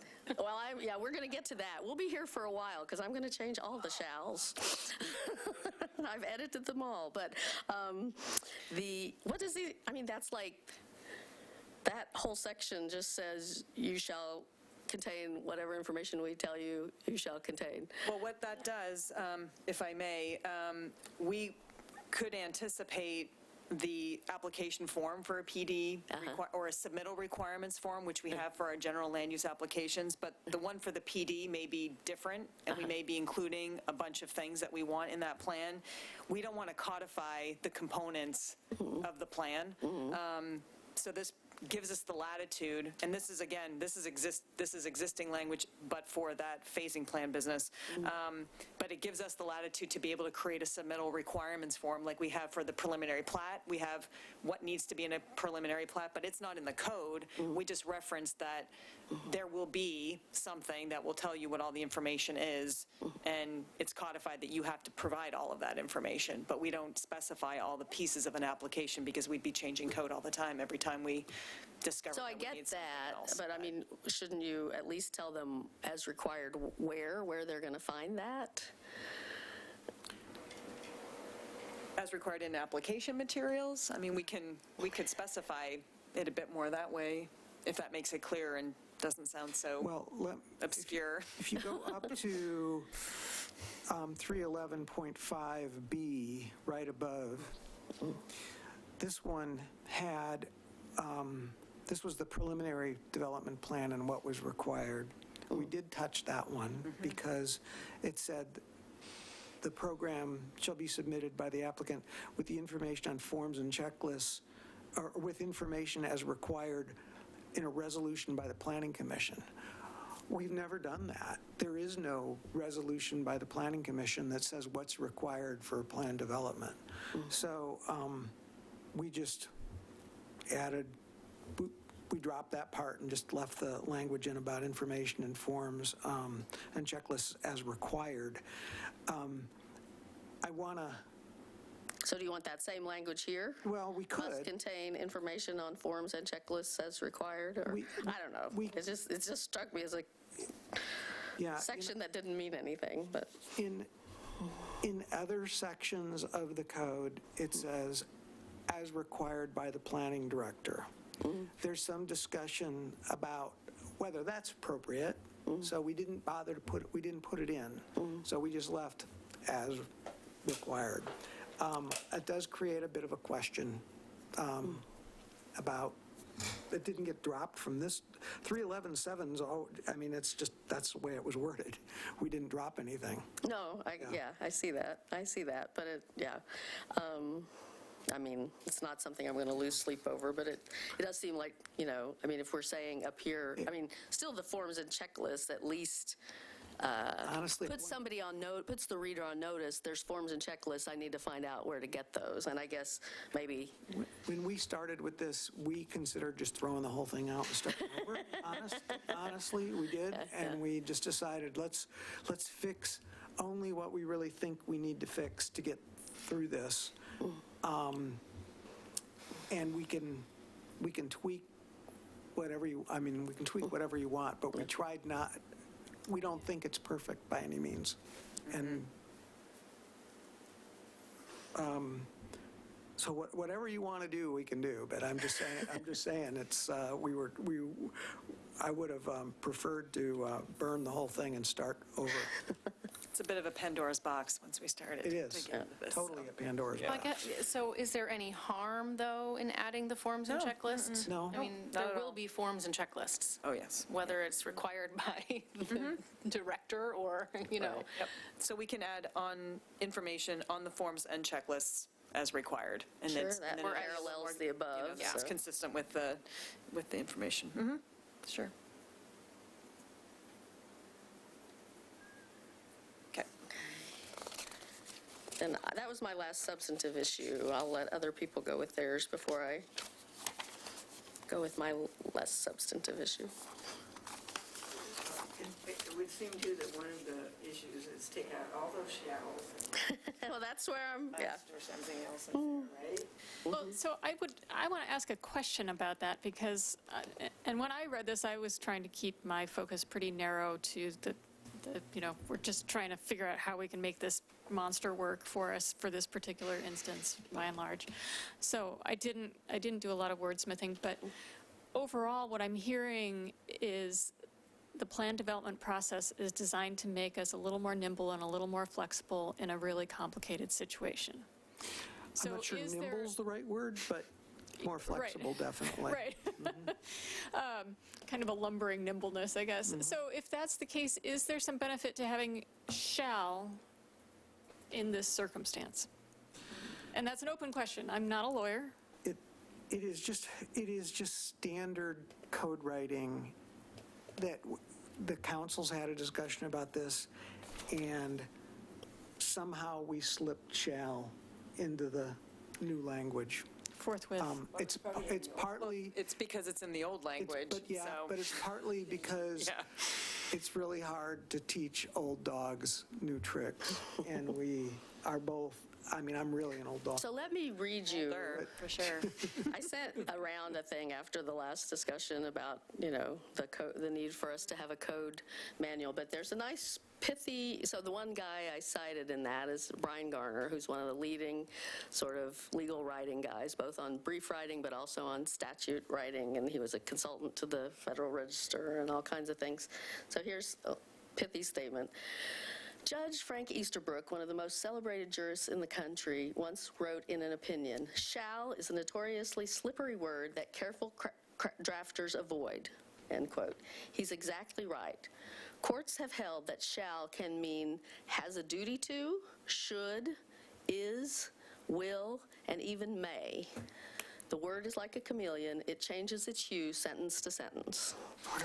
And I think looking through this, I went through, and I did not change the shalls in the existing, but I went through everything you edited and changed all the shalls, and they were either musts or will, or in some cases changing to just is basically changing to current tense verb, where you didn't need the shall, you just needed a current present tense verb. So I'm prepared to go through all those. And I unfortunately think we should, because of what you just said. Your interpretation and your editing might be different than my interpretation, and when we looked at this the first time around. So I do. My only caution because he's not here, I have to represent our city attorney who is out tonight. He has some concerns about doing this, and he's not here to speak to those tonight. So I can't represent him, and I can't tell you which ones are appropriate and which ones aren't. This is definitely not my part of what we do, but he is concerned. So I'm going to just put So do you want us to continue this? About the changes that have been, sorry, I want to make sure. About the shall. About changing. He has never articulated. Hold on. I want to know, is his concern specific to your edits? He has not seen those. Okay, well then I don't think that that's actually a legal question. I think this is us writing our own code.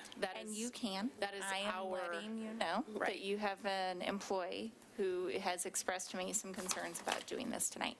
So I have passed that along, and now you're welcome to do whatever you like. And I appreciate that very much, and I absolutely want to keep that in mind while we have this discussion, because I think that if we have disagreements, that's where we might need to say, okay, well, then I guess we have to continue this. Right. But I think if we're in agreement with the translation, I'm going to call it, then I think that we're all interpreting and reading this code the same way, which is our job. I think that's a clear distinction about, policymaking versus whatever administration of the legal duties of. I'm not going to pretend to be an attorney tonight. I'm simply letting you know that your attorney, who will be the person to defend this in court, has some concerns. So you all can continue it. You can make a decision tonight, and I'm fine. Yeah. He's concerned. Well, let's He should be raising those. We've been asking him for some months now to address a code language thing. I don't see any harm in discussing it. Because the end result is either, we continue it, or we seek, because we need to seek legal counsel, or we agree. If we hit some road bumps, we stop. Right. Okay. Does that work? All right. It's 8 o'clock. Oh, but you missed it by 1 minute. So the first one is in 19311.4B, Preliminary Development Plan. That's the first point where your edits have shalls. But actually, the first one I'm going to call out is not your edit. I'm sorry. 19.311. 11.4. It's the same page we were just on with the... There is no It's B. point, Five. it's there's no 5B. So it's 5. Oh, 0.5, sorry, duh. 0.5B. Okay. Now I'm on the same page. Okay. Preliminary development plan and program must be submitted by the applicant. Okay. Yep.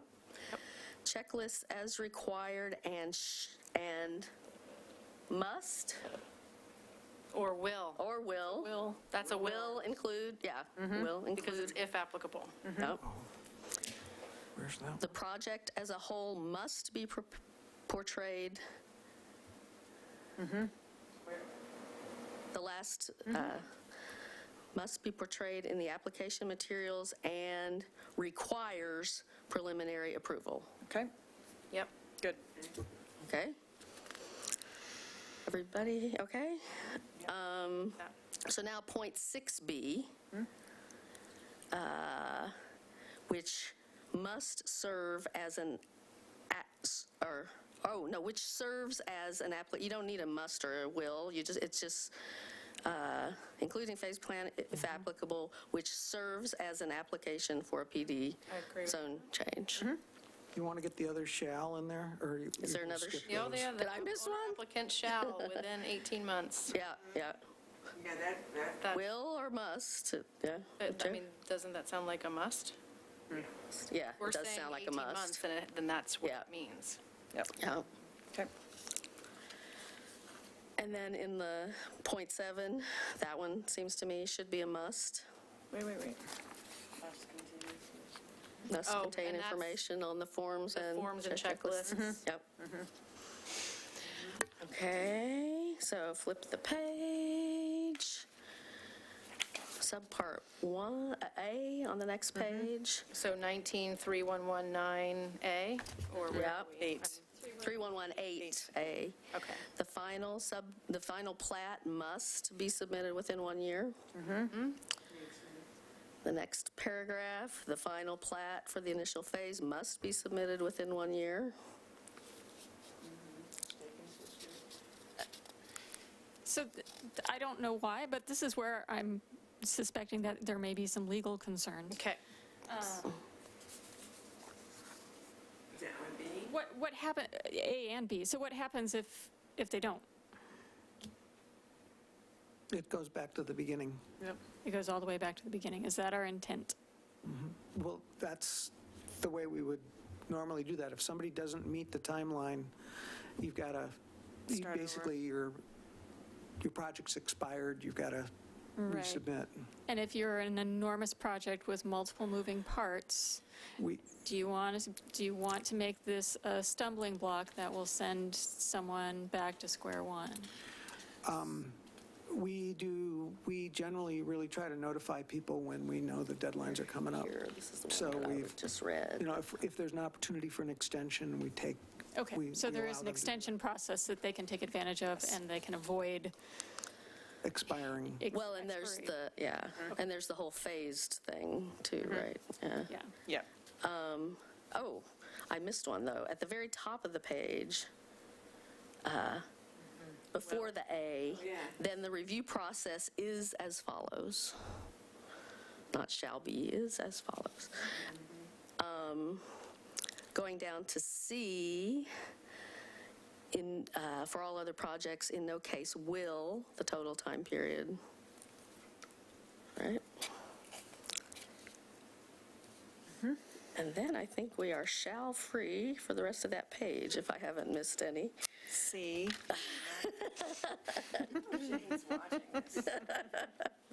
I did tell him. So down to 311.15. This is about the city manager's role, and I think all of these are, first few at least, are wills. The city manager or designee will determine whether. In B, again, city manager or designee will determine whether.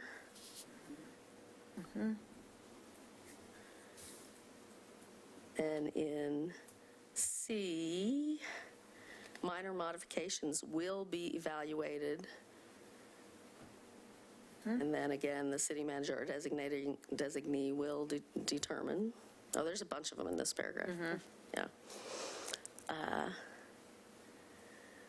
City manager or designee will favor the review type, blah, blah, blah.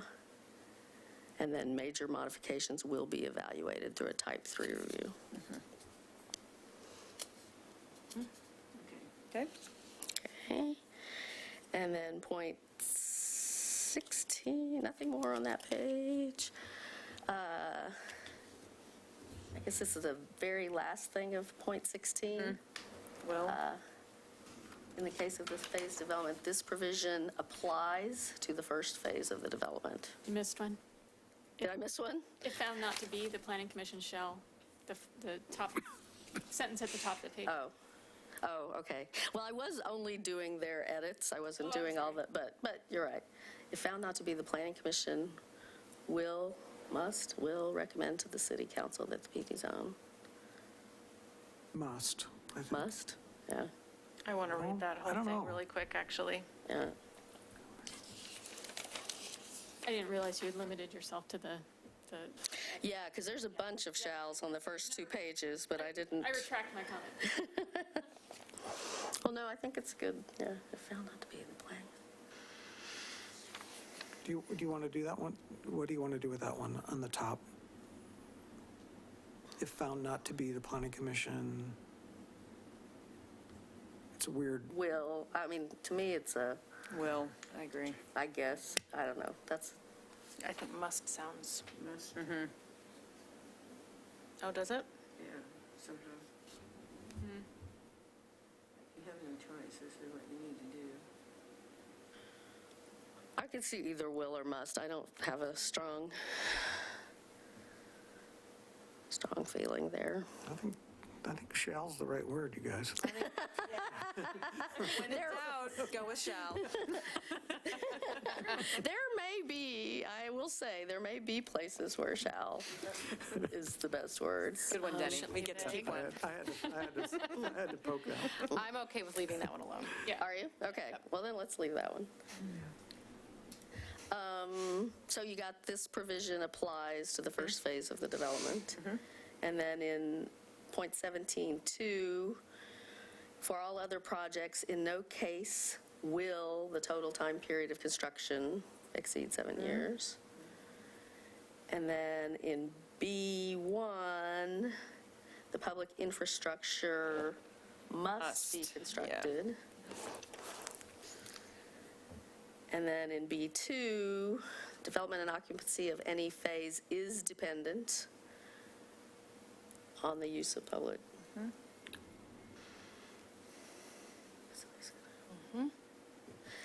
And in the last one, in C, the final plat must be submitted within 1 year. Okay.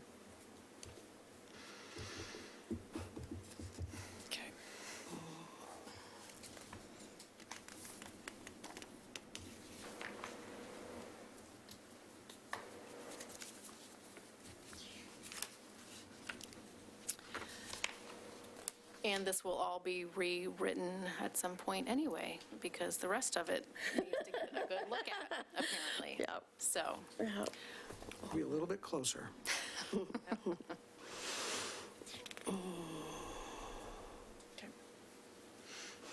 So hopefully we don't have to read all those back with our motion.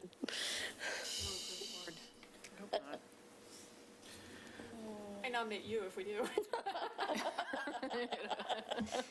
Yeah. I think I that think we we can have fake in the it. past made the motion to refer to the amendments that, As noted by staff. as noted by, or Council. as noted by council. And recorded by staff. There we go. That's what it was. Is that all the questions we have of staff? Are you ready to close? It's all of mine. Yep. Okay. Thank you, Wilda. All right, if there are no further questions, I will entertain a motion to close the public hearing. I would so move. I'll second. It's been moved and seconded to close the public hearing. All those in favor say aye. Aye. Opposed, say no. I did not say aye, so I'm saying aye. Passes unanimously. Okay, public portion of the testimony portion of the public hearing on the proposed code amendments is hereby closed. Is there further council discussion? Is the council ready? Did a good job over there. Is the council ready to vote? Sure, with thanks to staff for Thank you. wrangling this beast. All right. We'll enter one. We have to read a formal motion, right? I move for the first and second readings by title only and adoption of the ordinance amending Title 19 zoning to make minor changes to select sections for the purpose of clarification and improved effectiveness, file number ZA 2019-001, with the edits discussed by council and recorded by staff this evening. I'll second. Second. We're gonna check. You can third. I am transcribing. Okay. It's been moved for the first and second readings by title only and adoption of the ordinance amending Title 19 zoning to make minor changes to select sections of purpose of clarification and improved effectiveness, file number ZA 2019-01, with the edits discussed by council and recorded by staff. All those in favor say aye. Aye. Opposed? No. None heard. Passed unanimously. City Manager. An ordinance of the City of Milwaukie, Oregon, amending Title 19 zoning to make minor changes to select sections for the purpose of clarification and improved effectiveness, file number ZA 2019-001. Again, an ordinance of the City of Milwaukie, Oregon, amending Title 19 zoning to make minor changes to select sections for the purpose of clarification and improved effectiveness, file number ZA 2019-001. Mr. Stauffer, will you please poll the council?